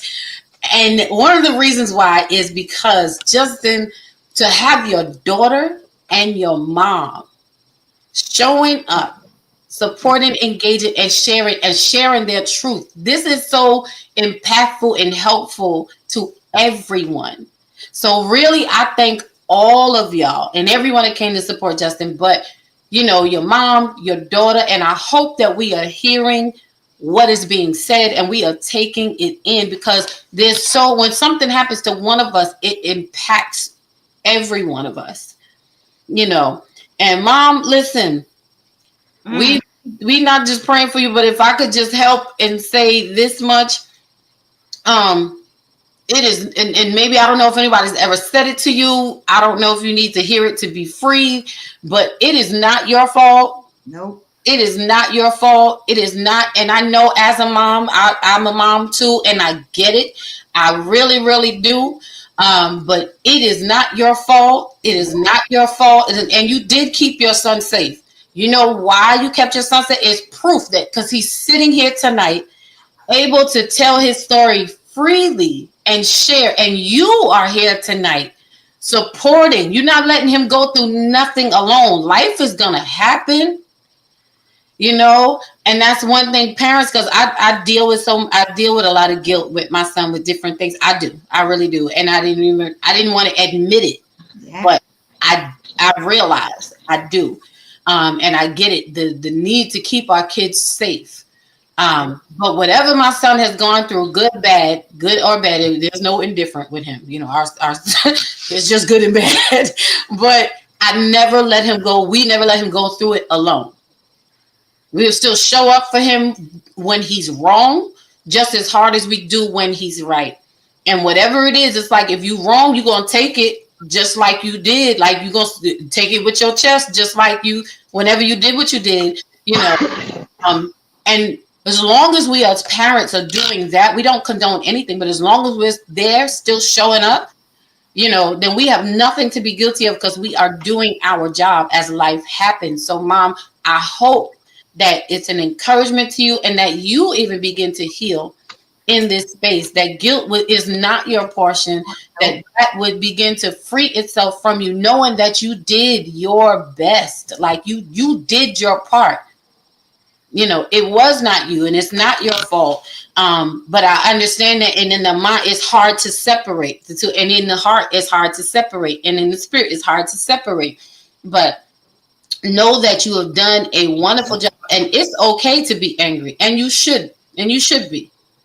You have every right to be, you know, and sometimes we have to sit in that and own it. And when we sit in it and we own it, that's how we get through it to the other side, you know. So don't try to harness or not, you know, deal with. I appreciate you because you are helping somebody tonight as a mom whose child was taken advantage of, and your strength in speaking up and being here and sharing, like this is like, it's making me emotional. Now I'm about to be like Eric, and then I'm about to be like Justin. I'll put my glasses on and step away. But this is impactful. There you go. There you go. you know, I would listen. You are welcome to come. Maybe next time, you know, you are welcome to come and talk. You know, if you guys, your daughter, your mom, because it's so, and it just hit me. It's so important that we have these conversations because you guys are an example of what happens when a family sticks together through these situations. Like y'all are together and you're still standing and you're navigating each other through it. So thank you, Mom. You know what I'm saying? I just feel like I want to leave your comment up there for the rest of the night. Like it just, I could just hug you through the screen right now, you know. All right, see, I'm getting emotional for real. I gotta cut it out. So Justin, do you need a manager? Listen, he just might. I don't think you need to even ask him. Just be it for him. Just do it. Eric, I want to leave space for you to speak and share. Okay, wait. Doctor says yes. It was not your fault, Mama. Don't carry that guilt any longer. That's right. Put it down and put it where it belongs, which is on the offender. It is not yours. You did your job and an amazing job because he's here. Some people have been through what he's been through. I've been through, you know, in those situations, and they are not here because they didn't have support. They didn't have the love that was needed, but yep, it's not yours. So, but I do, you know, I would love for y'all to come and we can talk and share and dialogue because I think people don't know how to, y'all are a family who is doing it in real time, you know, and people don't know how to, don't start Paris. Don't start. See, you always gotta go somewhere. If you put on sunglasses, please make sure that our prescription. Listen, I have contacts as well as my reading glasses. Okay, all right. My eyes are tired today. Sweet Paris. Oh my God. I love it. This is why we can't take people nowhere. This is what happens. This is only on Thursday nights. Welcome in, everybody. I'm your Thursday night host. Apparently, I'm going to start talking myself. Lady Dawn be the blind host of the Bravo. Start calling blind glasses and contacts, okay? My eyes are tired. Typing again.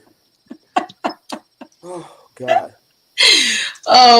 Listen, Mama, Paris is being nice now. She says, Mom, you are inspiring blessings. I can't.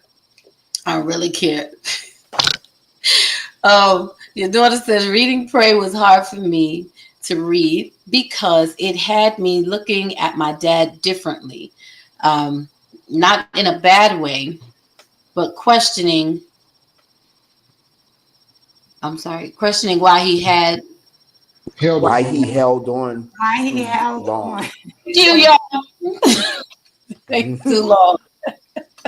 See, but this I'm saying, this is a conversation that really needs to be had. Like, you know, and I absolutely, Justin, will talk, you know, open up this space for you guys to come and share to help other people who maybe are not as far along as in this journey, you know, of this as you guys are, but you guys already, you know, have made it through so much, you know. So if it's something, you know, you guys talk amongst yourselves, you know, we'll talk about it later, but I definitely want to open it up because like we're stuck here for a reason, you know.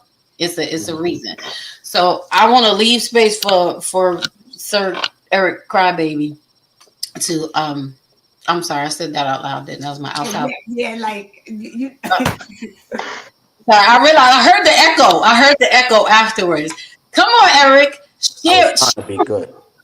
You were. Don't listen. Don't let me influence you wrong. So here we go back with the glass. I was really on the A track. Now you're making me start to go over to. No. Don't. You're fine. You're fine. I said don't let me influence you tonight. I'm not well. Okay. Come on and share with us when this thought of courageous vulnerability and the things that you have heard so far tonight. As a man, how does that make you feel? What touched you the most out of what Justin was saying? You know, because you had to just step away to gather yourself. You know, it is hard for us to be vulnerable because we're men. So, we we like to puff out our chests and be strong about stuff, and all that's the way we're brought up to be. Um,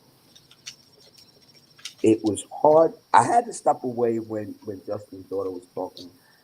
Um, when she said she read, when she started reading the pieces and stuff like that, because I don't know if I would have been able to share what he shared with my daughter, and I commend you for that, because that was a strong thing to do, especially with all that you were going through, and that you're still going through. You're coming out of the storm and everything. And I told you I was going to tell you something at the end of the show. I bought 3 of your books while we were sitting here online. Oh wow! Thank you so much. You very much welcome, because you are a blessing to How me. we roll. What? You're a blessing to me, so I need to be a blessing to others. And I have 2 people in mind that I want to give the books to, and I'm thinking about the 3rd person, and I'm going to let them know that when they finish reading the book, that they are to buy 1 or 2 copies and pass it on. So there's going to be a chain going on, because this needs to get out there. More men need to know that there's a voice. Their voice needs to be heard. Because a lot of times we have stuff that go on in our lives, and it's just expected for us to just suck it up and keep going. And so forth. Like, you get into a relationship, you're trying to tell your girlfriend, your wife, whatever, something that's going on with, oh, suck it up, get over it, and it'll all work out. So forth. But I'm trying to tell you what's going on with me. But you're telling me, oh, suck it up. It'll be all right. And everything. My wife's ID, well, her phone and wallet got stolen on Monday and everything while she was at work. She stepped out the booth. Somebody went in the booth, took her wallet, credit cards, because it was sitting out in plain view and everything and so forth. And it hurt my heart, because I was like, she's out, she's out there with no money. I couldn't cash app her or anything like that, because she didn't have her phone. She had her work phone, but her work phone, you can't put all those apps on there. So, she got home Tuesday morning. I called out. We had to go, we had to go cancel credit cards and all that other stuff and so forth. I had to show her that I'm there for her. I wasn't going to be, like, okay, well, you need to take care of this. I'm going to work. I was like, I don't feel like going to work and so forth. And I need to be here for you. And then she was trying to push me away halfway through the day. She was like, well, you need to go home and do your mix. I was like, no, I need to be here with you. We're going to finish getting this done, and I will deal with the music later. It's not a big deal. Or you're more important to me than me getting a mix done. I got 3 weeks to get a mix done. I'm good.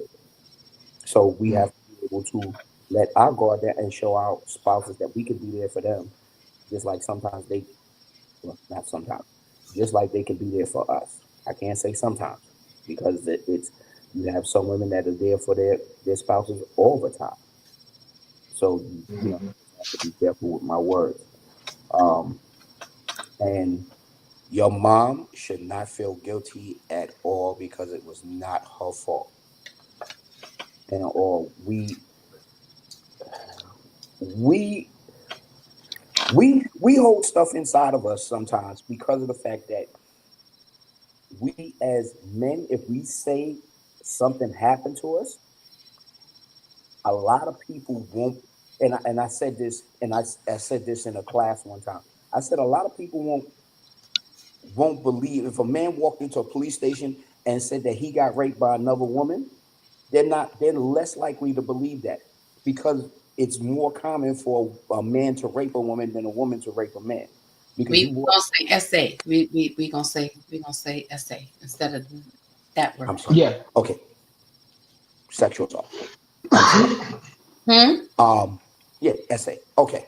So, it's it's more believable for a woman to go in and say that than a man and everything. So it's that stigma that's been put on us. So a lot of times, yes, we can't say anything because of the fact that who's really gonna believe us when we say this? So yes, a lot of times things get held in,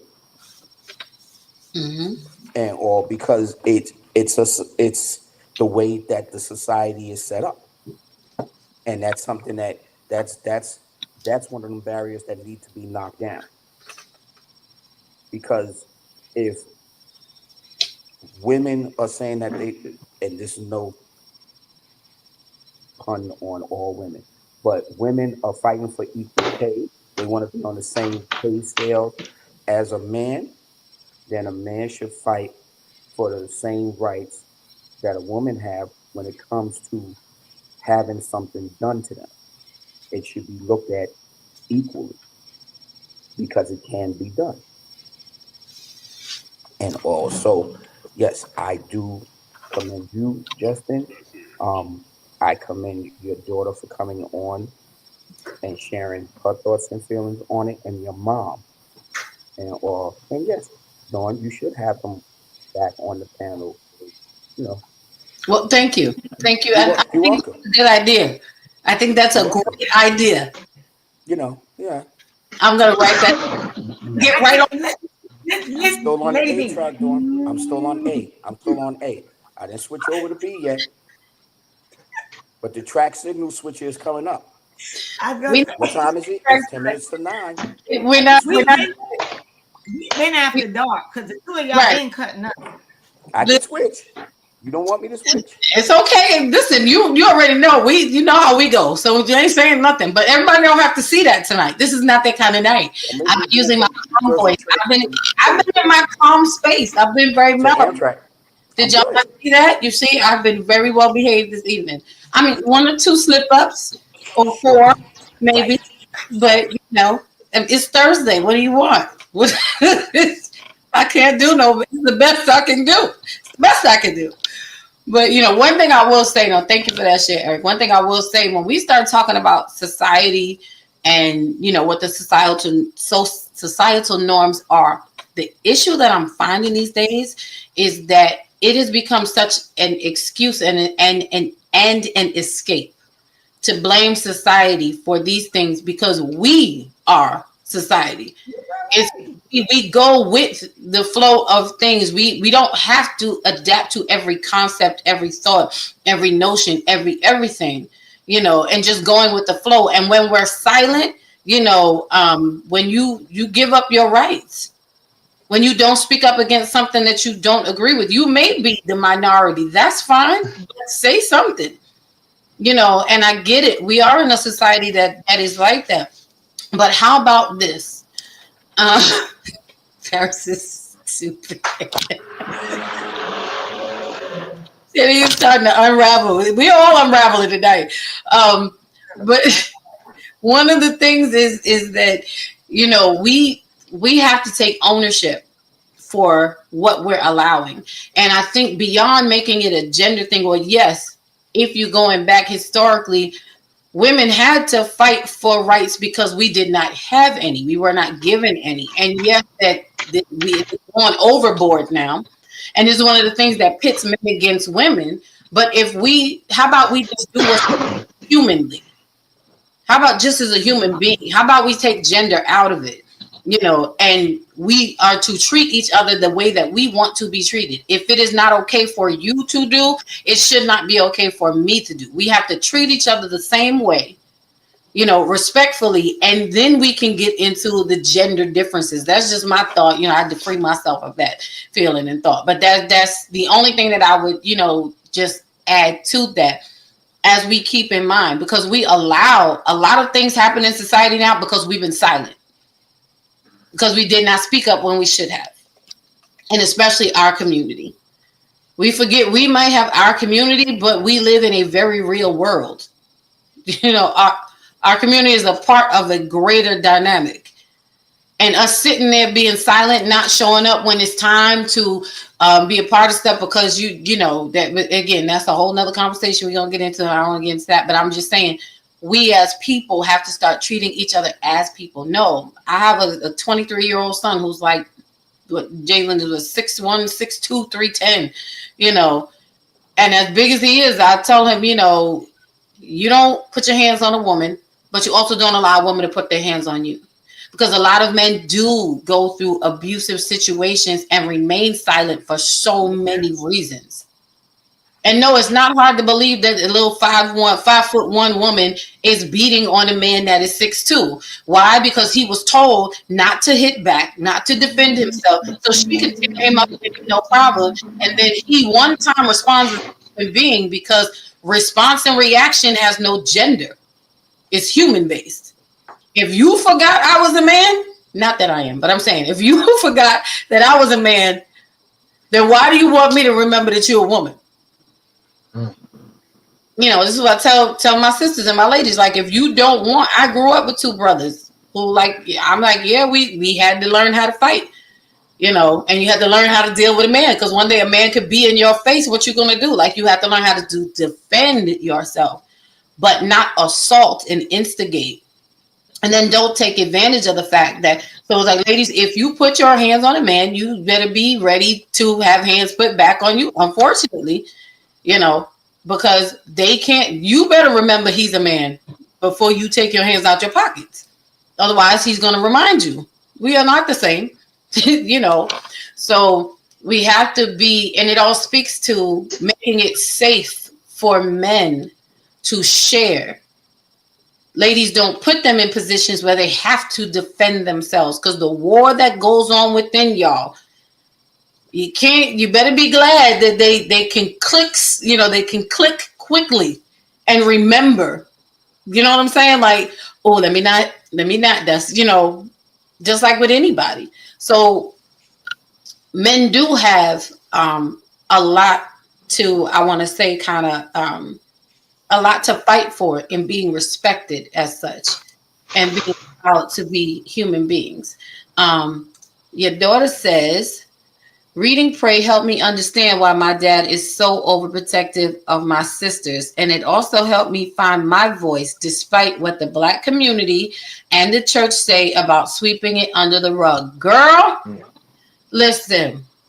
She done said a word right there. You know what I'm saying? Like that, I'm about to send her a towel and some juice and take an offering. How old is your daughter, Justin? That one is 26. She needs to be a motivational speaker. You know, she writing a book. She a motivational speaker. Listen, doing it all. We're gonna have you right here on Thursday night. We're gonna launch you right from here. Exactly. Okay. Right, and I'm not playing. Like, actually, you see that your dad got hijacked into, but he was a willing hijack. You know, listen, okay.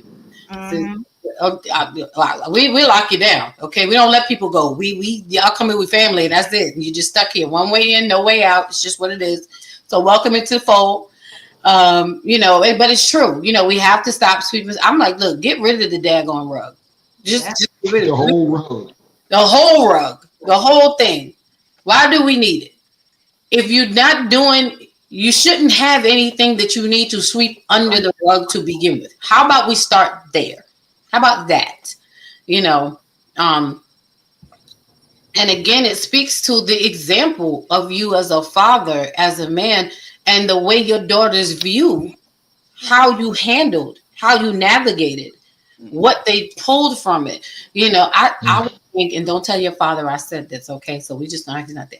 But I would think he would be just that protective, even if that wasn't his story.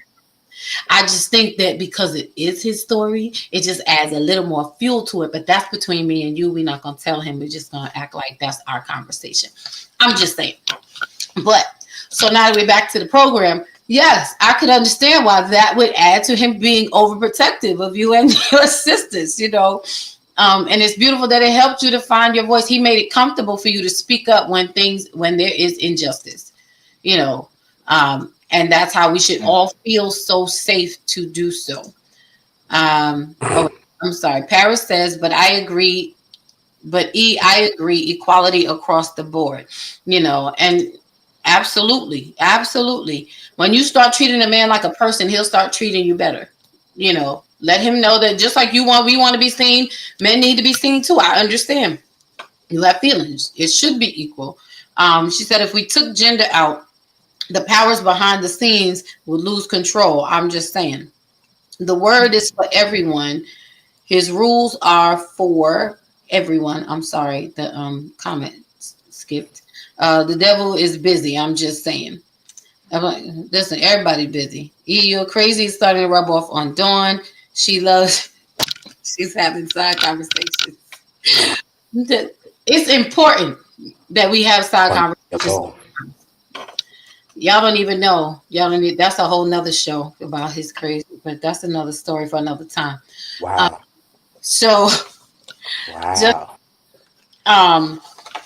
Like I said, we never know which way this conversation is going to go. And this is why I love having free, open dialogue about it and not limiting or boxing ourselves into any particular format and question, because we like to hit the sweet spot and stay there, because that's where the impact is. And that's what's most important. And tonight's conversation has been absolutely impactful.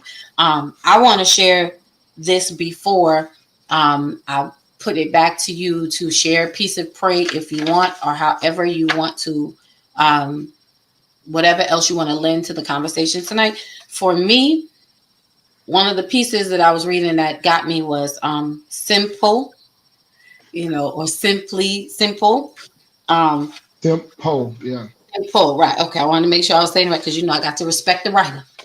So I loved, I want to read a part of it. Now, I ain't going to read all of it, y'all, because y'all going to go buy the book. See, he already got 3. So what? We need 14 more, 15 more for him to hit his goal of 17. In Dark Places, another one. Yes. You know what I'm saying? Like, I am so taking my time through this. And that's why I was so excited to get here tonight. I did not know what our conversation was going to be like, but I just felt that the heat of it and the weight of it, that it was going to be good. And we are slow walking through it, because that's what we need to do. We don't want to brush over stuff. But it starts out by saying, I know in today's age, it's not manly to tell you I think you're beautiful. It's not alpha to actually tell you and show you that I want you for more than a night. I think I'm supposed to be stoic and not need you. I'm supposed to have enough to buy you the lifestyle you want and not bother me that under those rules, I'm just a bidder in a bidding war, and perhaps you could walk away from me and be with a higher bidder. I'm going to stop there, because one of the, just the beginning of that was like, it took me to a place and made me think. In real time. Oh, hold on, because we get some comments. I'm gonna get back to it. A fisherman said, "Big up yourself, Justin." That's right. Big up. Well, go on, Bridget. But that's what all of them. Every single poem, the very beginning of it makes you be like, you know what? Let me go sit down here for a minute. That's what I said. I had to go sit down with myself. And Moses, I'm gonna come back. Moses, who's gonna be here on September 11th. Yep, I'm gonna say it every time. He's gonna be here on September 11th. Moses is gonna be here in the men's lounge on September 11th. Yes, Moses is. He says, "Great community and family healing convo family." Amen and amen. And this is what we're here for. It took me, I was like, I know in today's age, it is not manly to tell you I think you're beautiful. It's not alpha to actually tell you and show you that I want you for more than a night. I had to stop right there. I was like, oh, you know what, sir? And I don't know who, sir, what, it wasn't you particularly. I'm just saying, I was like, as a woman, especially in these days, to hear that, because the way men approach, some men, not all, the way women are looked at, some, not all, it makes you not want to be bothered, because you feel like you only approaching me because you want something tonight. Not every night, not a lifetime of nights, but you want me to show up as if you are him for the rest of my life, and all you really want is a night, you know. And as I kept reading, the other part that got me, and I could say I'm going through it and jumping in different places because y'all gonna go get this book. I'm trying to tell you. Okay, it says, forgive me for not meeting the standard that is now the new status quo, but I'm looking for a priceless love, not a price list love. I was like, you better watch your mouth and say it again. Keep talking. Okay. What? You're now apologizing for being the kind of man that, I'm not going to say every woman, because the truth of the matter is every woman does not want this kind of man. But for those of us that do, you apologizing for not meeting this new standard, of course, for being the kind of man who's the opposite of the men most of us meet, the kind who doesn't want the what can I buy tonight? This is my budget for you. But that priceless love that has nothing to do with money, that has nothing to do with possessions, that has nothing to do with accumulating things unless we're accumulating things together. But like that priceless love is really about your heart, your spirit, your presence, your intelligence, what you bring, your kindness, how you make me feel. Do you make me smile? Am I going to laugh when you are not here? Do I still smell your cologne or your perfume when you're not with me? You know, am I going to be intimate with you, not even touching you? Like those like, the fact that this is like you apologize for being that, and I get it, you know what I'm saying? But I was like, Lord, you know, it's crazy to me how so much things have changed, and that men who feel this way are considered what, simps now? Is that was it called? Yeah. When that's how that we don't even know enough, some of us women, to even want that anymore. But we go with the price list love, like you said, versus the priceless. Like it blows my mind. And I was like, God, okay, I get it. I hear you.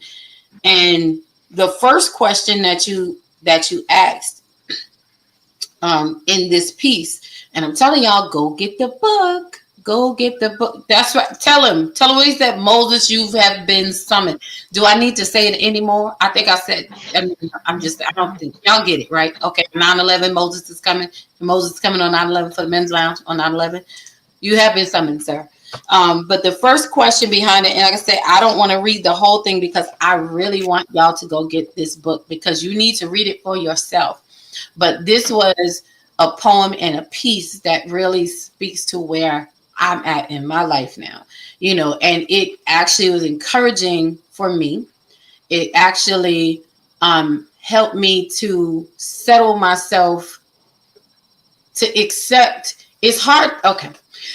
I'm about to tell myself. It's hard to accept love like this when you're not used to love like this, in the sense of not so much that you've never had it, but the gaps of time that have gone by and the things that you have gone through or experienced and been through sometimes speak louder than these moments that they seem so far away and so faded.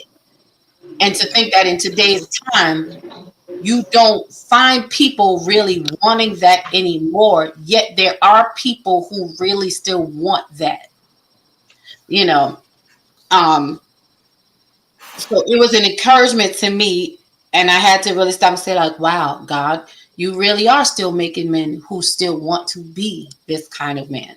That some men's heart really is speaking this way, you know, and that is encouraging for me. That's how it translated for me. I had to apply it in real time.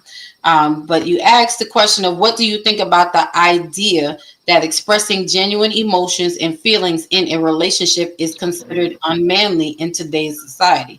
How does this impact modern relationships? And I think that's such a vital question, as people are always talking about, I want this, and I'm looking for this love. And, you know, if you're really looking for it and it's here, like you said, how are you handling with someone? Would you recognize genuine emotions and feelings in a relationship if you saw them? If you showed up to a woman with the heart that you have, that you're expressing here, you know, it's crazy that some women would turn you away. Like we don't even know how to allow ourselves to be loved like that. Some of us never knew it. Some of us never experienced it. Some of us never had the opportunity to even get to see what that looks like, you know. And it just brought my mind to so many other deeper spaces. And that's why I said, like, I really had to sit down with this is why I didn't get nowhere with this book. This book is going to be with me for like, you know, year 3000. It just provoked so many things. But it really encouraged me. That's the impact that it had on me. And it just encouraged me to remind myself to stay as I am. You know, don't feel like you have to change the way you love or how you want love or to be or let love be received because it's so uncommon. Mm-hmm. Stick to the core of just that, you know, of just this, because it's still possible, you know, and it's really real. So yes, I had to I had to recenter myself, and I actually had to I'm telling myself I had to give an apology because I was kind of out of pocket with someone. So I had to go back and be right. I had to apologize, be like, my bad. I'm sorry. I'm gonna try not to be so tough, so strong. You know, had to make stuff okay. Because it's just things that we learn, you know, and we have to unlearn some of those things.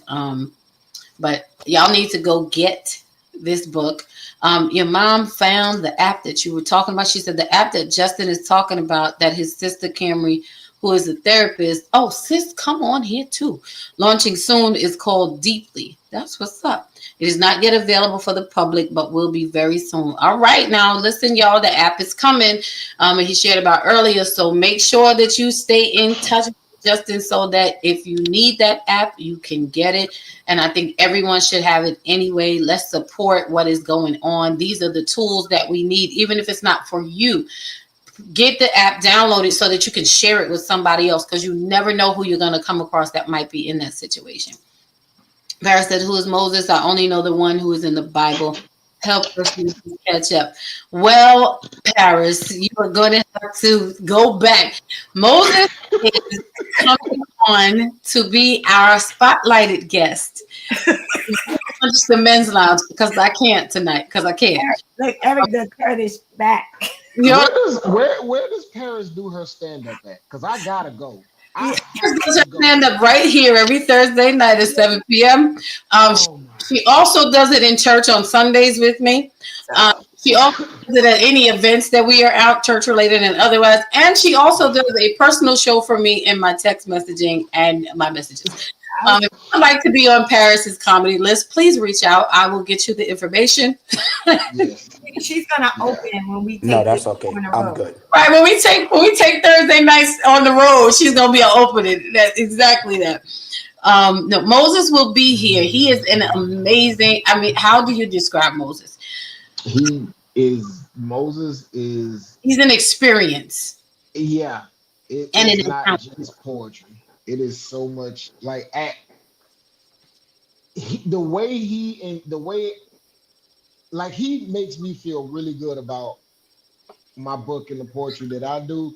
But honestly, like for me, it's an honor and a privilege to be able to like listen to him and hear his stuff. Like it's not just listening. It is like she said, it is a whole experience. I promise. The spoken word that he does. It is I've not shared his work with somebody who was not like, whoa, wait, what is this? It is, you got to go to his TikTok and watch his videos, and you'll understand. It's a different. It's for me, it's different.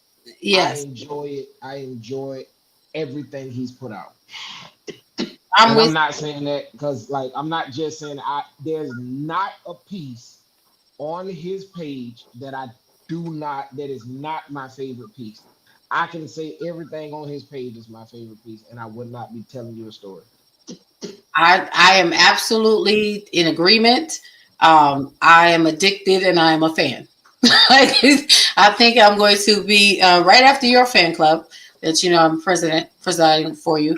I'm gonna be Moses' fan club president, also organizer. Me and Theo are gonna get it together. We're gonna start a whole thing, because I promise you, as Justin said, every single piece leaves you. I don't even know. It just leaves you, because it leaves you so many things, and the way he executes what he is saying, the depth of his thought, the depth of the thought in the piece, it is just you have to hear him, you have to experience him, and where he is at, I believe, just as a man, as a black man, as a strong black man, it is inspiring, it is encouraging, and we need to have exposure to more men like Moses, like Justin, like Eric. And this is why I'm grateful to be able to be connected, number one, and number two, to bring to light these spaces. They're writing in expressions like, ladies, we need to hear. Again, something happens when men speak, and we need to be able to hear what they are saying. But he's just an amazing soul, and go follow him on TikTok, Moses Be Strength, right? And I love, and every day he's posting something, and I love that his dog works out with him, or not sometimes. But trust me, go over and you'll be ready for the 11th, I promise you. So that's who Moses is. Paris said that it was a beautiful excerpt. Yes, I wanted to share those two pieces of what he wrote the most, because those were part of what that stood out to me the most. He said it's moves. I'm sorry, you know what? And I keep saying it is. I'll say it one way and then I'll read it. I'm saying that it's wrong in my mind, and I'm wrong. But yes, put your name into the chat if you would not mind. Oh yeah, Moose Be Strength. My bad. Okay, Moose Be Strength. There you go. I didn't even think about that. I wanted to make sure. I was like, am I saying Moose or Moses? Is it my mind? _ Be Strength? Yeah. Go follow him on TikTok. I promise you will not be disappointed. You will be, as a matter of fact, you'll be all the better for it. And you will be ready to come back on the 11th and hear from him in person, because we just gonna loose and let him, a matter of fact, that night, I just think I'm gonna let the men just have conversation. Me and Theo might hang in the lounge for a little bit and come up at the end. I don't know. Because I'm gonna need my notebook that night. I'm trying to get all that I can get.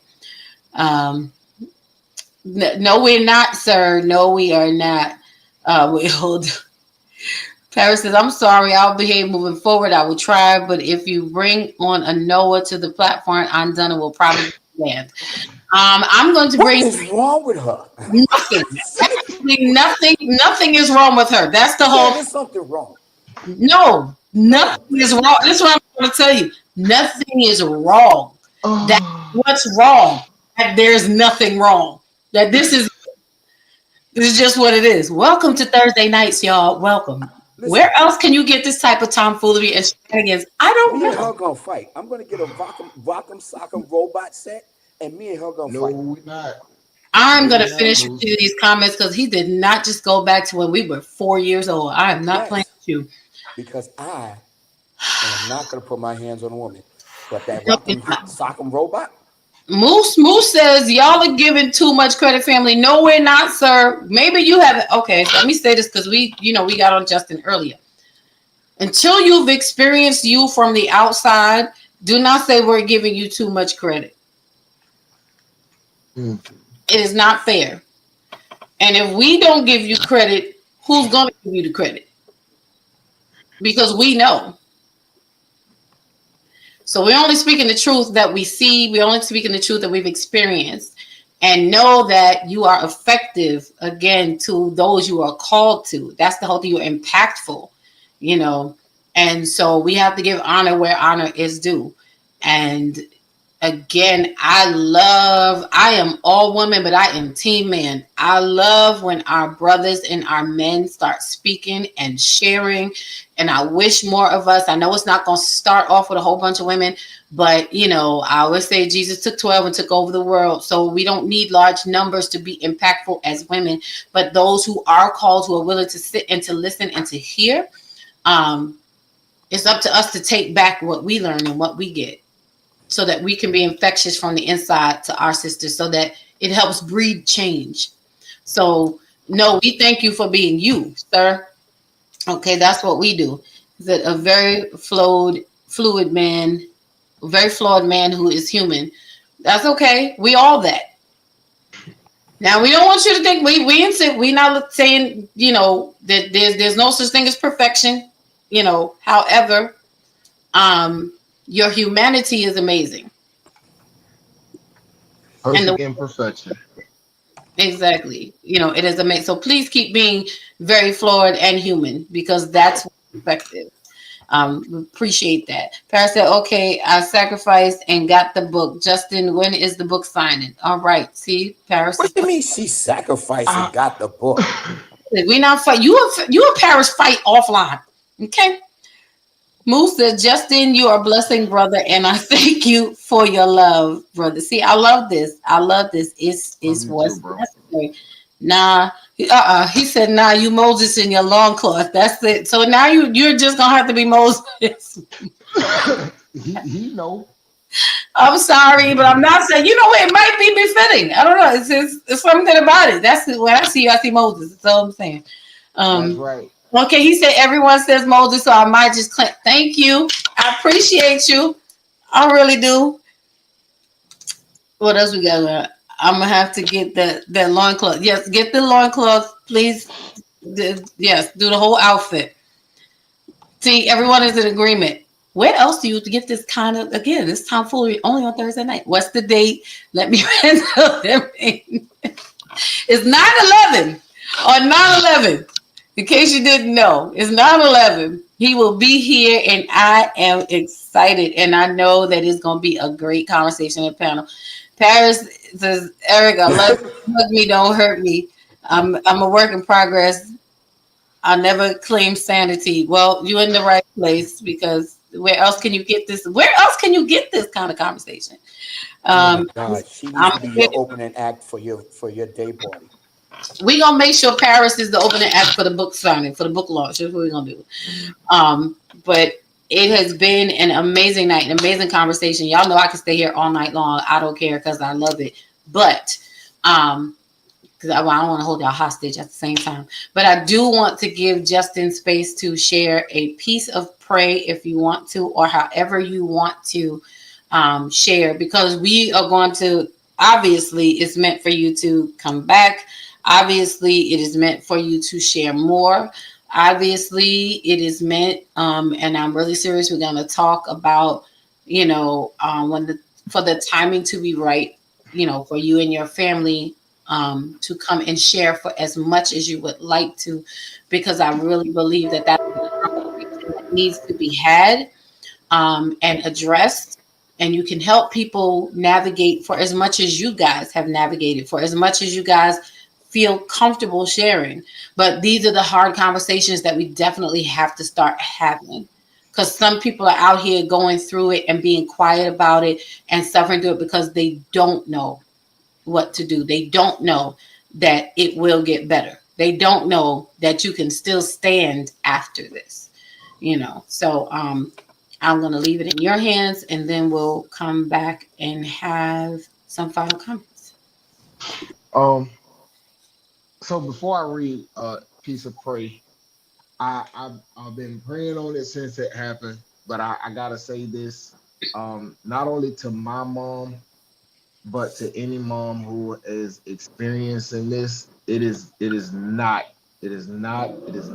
your fault for trusting people who presented themselves as trustworthy. For doing what you had to do at such a young age.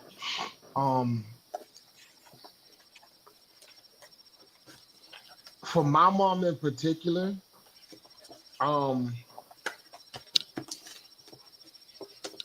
as much as we both know, I probably should have a criminal record. I don't have one.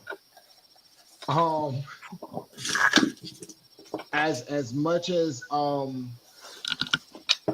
we both know, I probably shouldn't be able to write a book and shouldn't be having conversations like this on the internet and shouldn't be as impactful as I am.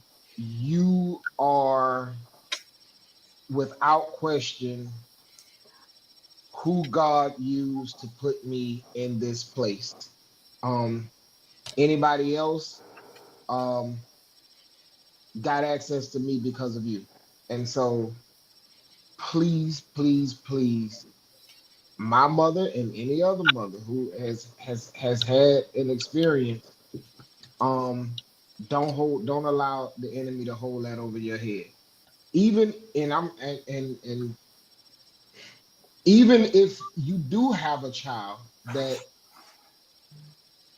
wants to hold it over your head, if you weren't there, it is not your fault. I say this with all due respect to the victim. I understand how that victim can be in a space where they can't see it that way in this moment, but it is not the fault of your parents and my mom in particular. If you didn't break the generational curse of not going to see a therapist and turn around and start saying to me, go see a therapist. Praying is fine, but go see a therapist. Church is fine, but go see a therapist. To have a younger sister who went to school and became a therapist and had the conversations, and you know what you did to be able to change that narrative, please don't hold it over your head. For if not for yourself, for me, because it's not your fault. I've grown enough, I've learned enough, and I understand that. I don't know if my mom gonna like this or not. Mom, you used to be a gangster, so I know if you would have knew it at the time, I probably have been visiting you behind the wall. So it's probably a good thing. Mama's still a gangster. She's still. You don't stop being a gangster now. It's so yeah, Mom. Please don't. You know what I'm saying? Because Joseph said, you meant it for evil, but God used it for my good. And so we're here having this conversation, hopefully impacting and helping people. I have talked to men who have in confidence said to me, man, I never said this to anybody else. And they said to me that they share in the experience and now they're doing the work to try to heal. And it doesn't happen. I'm not the one being used without all of the things that led up to me being able to have the conversation. So I don't regret the conversation. I'm grateful to God, even in the going through. And so please don't. I understand getting mad, but don't blame yourself. Don't feel guilty about nothing. Because again, I know my mother, I know Junus's daughter, and yeah, I would rather you be out and saved and all of that good stuff you are now. So for the people that are interested in a piece of prey, I am going to read. I'll read some of it, and I'll try to get. When I read it, I'm gonna show you how Moose has influenced me because I'm a flat reader. I don't try to add nothing to it. But tonight I'm gonna try to add some of that Moose flavor to it. So come on, put it on there.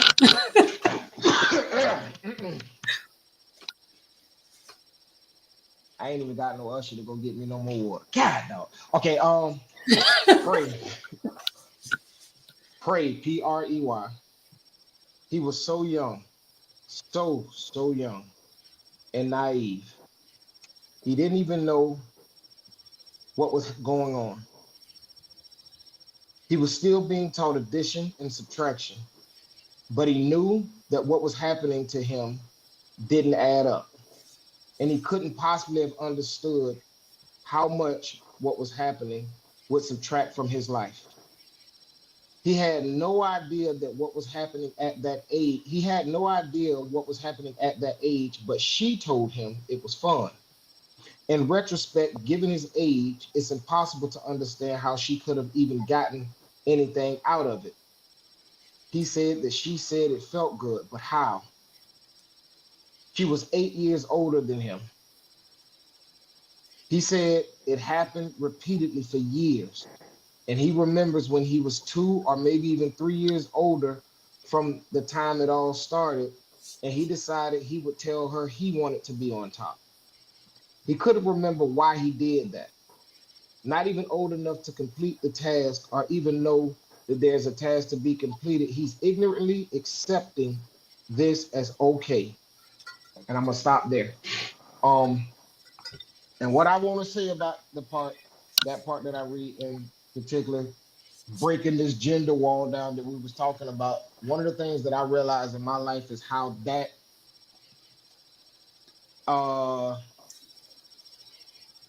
put me in a space at points in my life where I was hypersexualized. How I avoided kids and all that kind of stuff, I don't have no idea. God is good. Amen. But it also showed me what the love and empathy that came from God is. It showed me not to look at women who may be in a space of hypersexualization as, oh, they just HO 304s. You don't know what happened to lead a person to that place. And rather than looking at what we're seeing in that moment,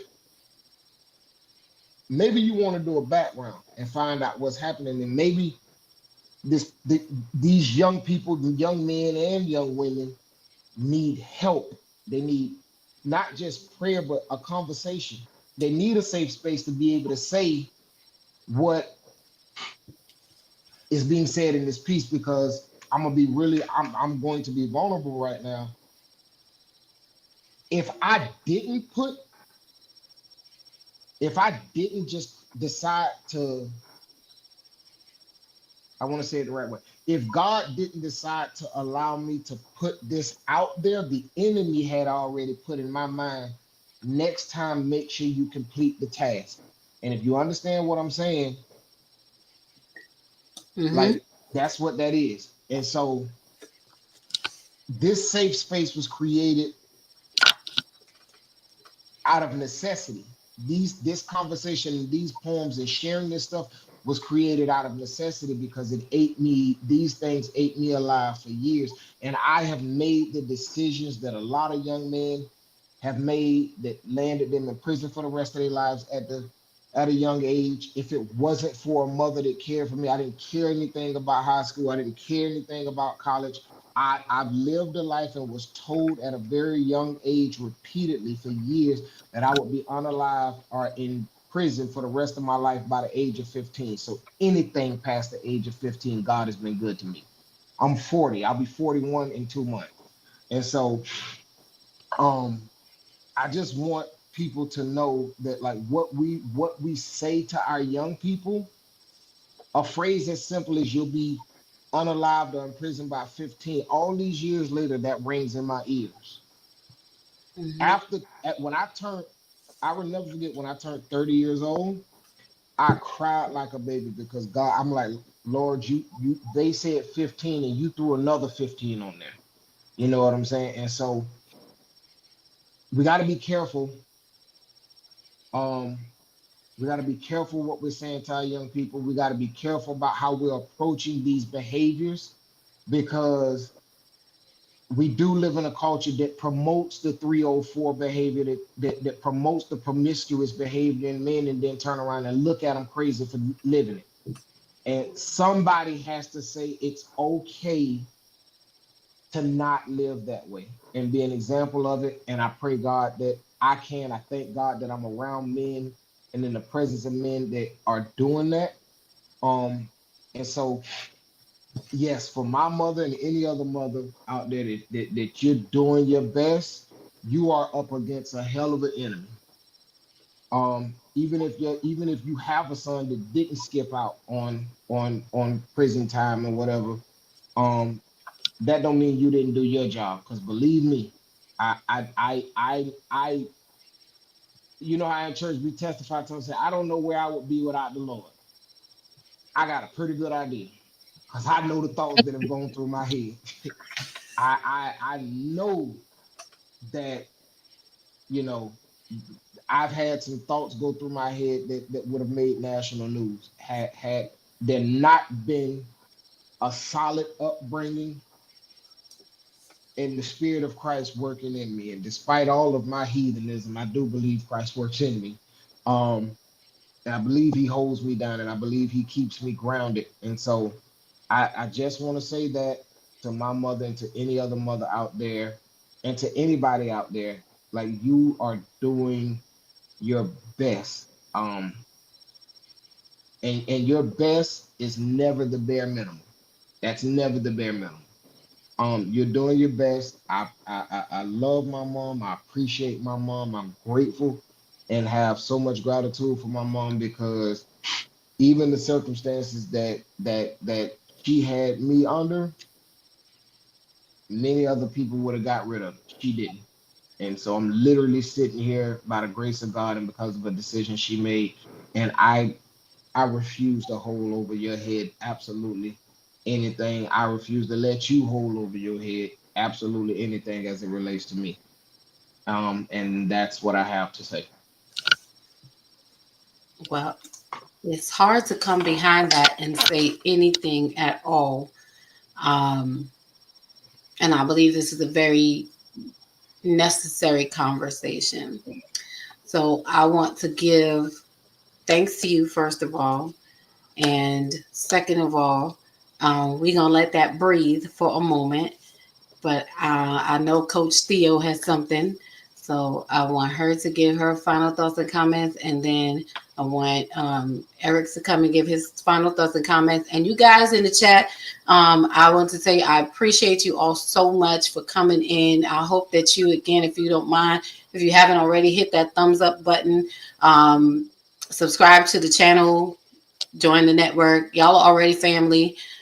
So you know, I'll be looking for you. We'll be looking for you. So y'all can't escape. It's one way in, no way out. But come on, Coach Theo, share with us your final thoughts and comments as we wrap it up. I just, you know, it's such a sweet spot that you left us in, Justin. So I will say I was gonna skip tonight because I was like, you know, from the moment we met, like, you're my brother, right? And this book is impactful, but like, I appreciate you. I appreciate your gift. I appreciate that you were vulnerable enough to share it.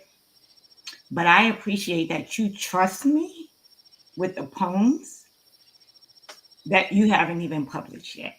That part. Right? I am grateful to God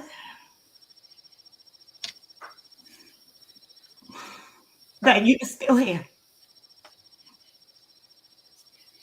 Like, I am grateful to God that He has gifted you with a talent and that you were obedient to share. So I love you, my brother. I just look forward to what's next. I love you too, sis. Thank you. Coach got us all jacked up here now, choked up and such. I'm not mad at it. This is what we come to do. This is what we come to do. This is exactly what we come to do. And when we sit on this panel, you are getting us real, raw, transparent, like we're not putting on airs. We have no problem being real. And I'm thankful for each of you coming and doing just this, because we don't sit up here as totally healed individuals. We sit up here as those who have healed and are still yet healing and looking forward to even more healing, and doing so together. That's beautiful for me. Come on, E, and share your final thoughts and comments as we wrap up tonight. Welcome in, Pastor Shanks. Justin, I'm sorry. Justin, I love you, my brother. Thank you for being courageous enough to write this book. I'm sorry, my voice is going, or trying not to be too emotional and everything, because I was skimming through and I was reading some of the titles of the poems of your subject matters, your poems and your short stories, and it choked me up because I'm like reading some of them and I was like, this is gonna be hard to read because I know that's gonna be me in that book. I just know that's gonna be me in that book and everything, because it's a lot that you've been through that that I recognize I've been through, and I just want to say thank you. I can't go on anymore. I just want to say thank you. Thank you, and I love you, and can't wait for the next one to come out and everything. Yeah, I can't wait for the next one to come out. Love you. I appreciate you too, bro. I know who I'm going to give the third copy to. I already know. And it's actually, I'm actually going to give it to my cousin who's a female, and she's a writer as well, and she's going to see a lot of insight into that, into the courage of vulnerability. So she's going to see a lot. She's going to see a lot of insight into it. And also, yes, I can't wait to get the copies so I can get about one to her, one to my nephew, and one to my other cousin. Yeah.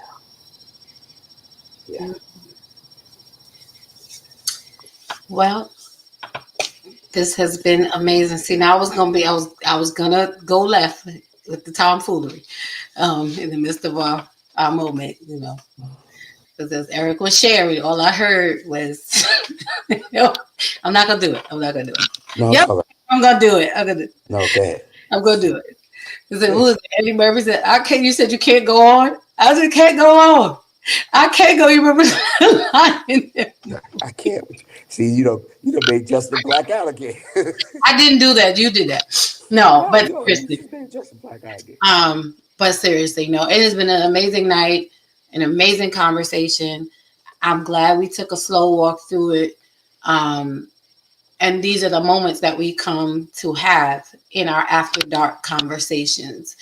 It is for us to dig deep beyond the surface so that we can get to the root of matters, because we want to be able to pluck things out from the bottom so that we can really put in its place what needs to be there so that we can show up better.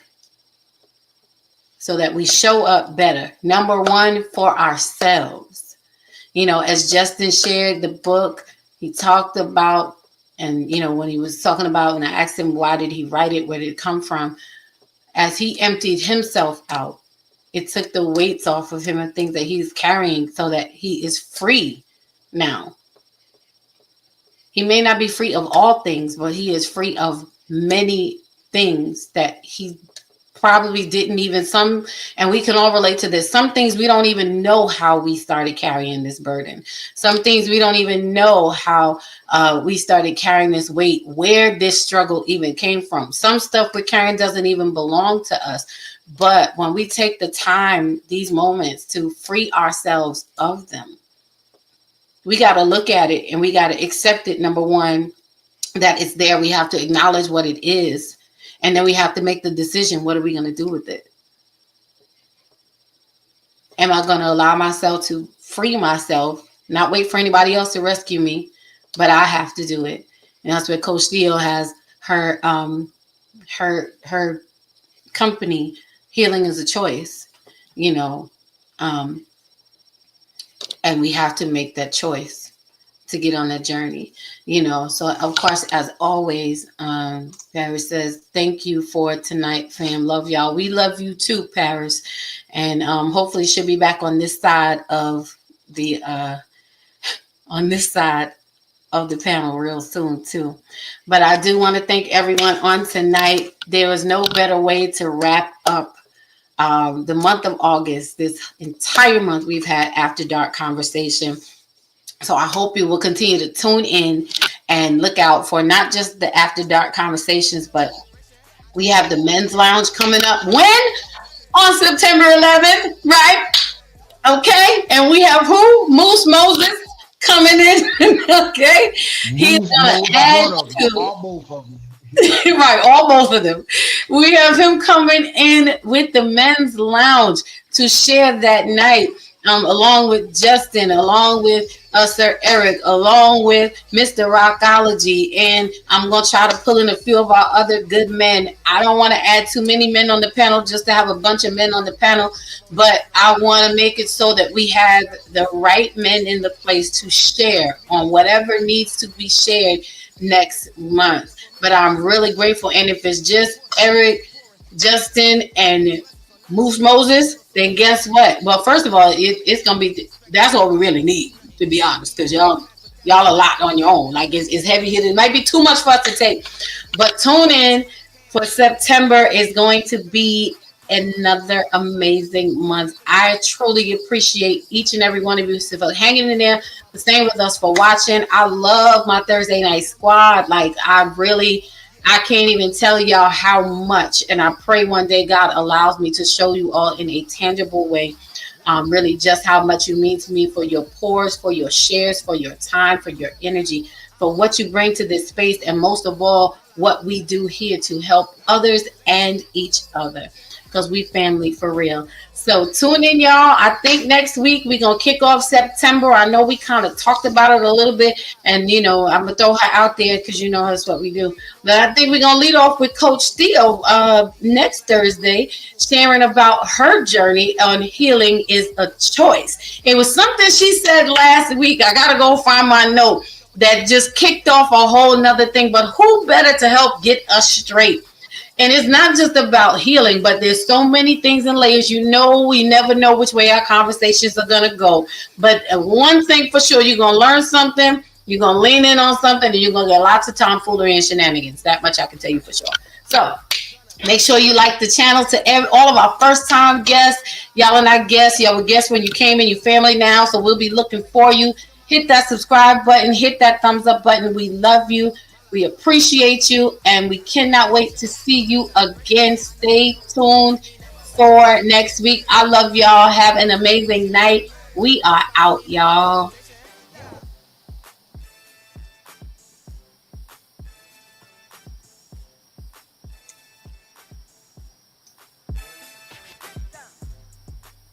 You ain't with the news on. Get down.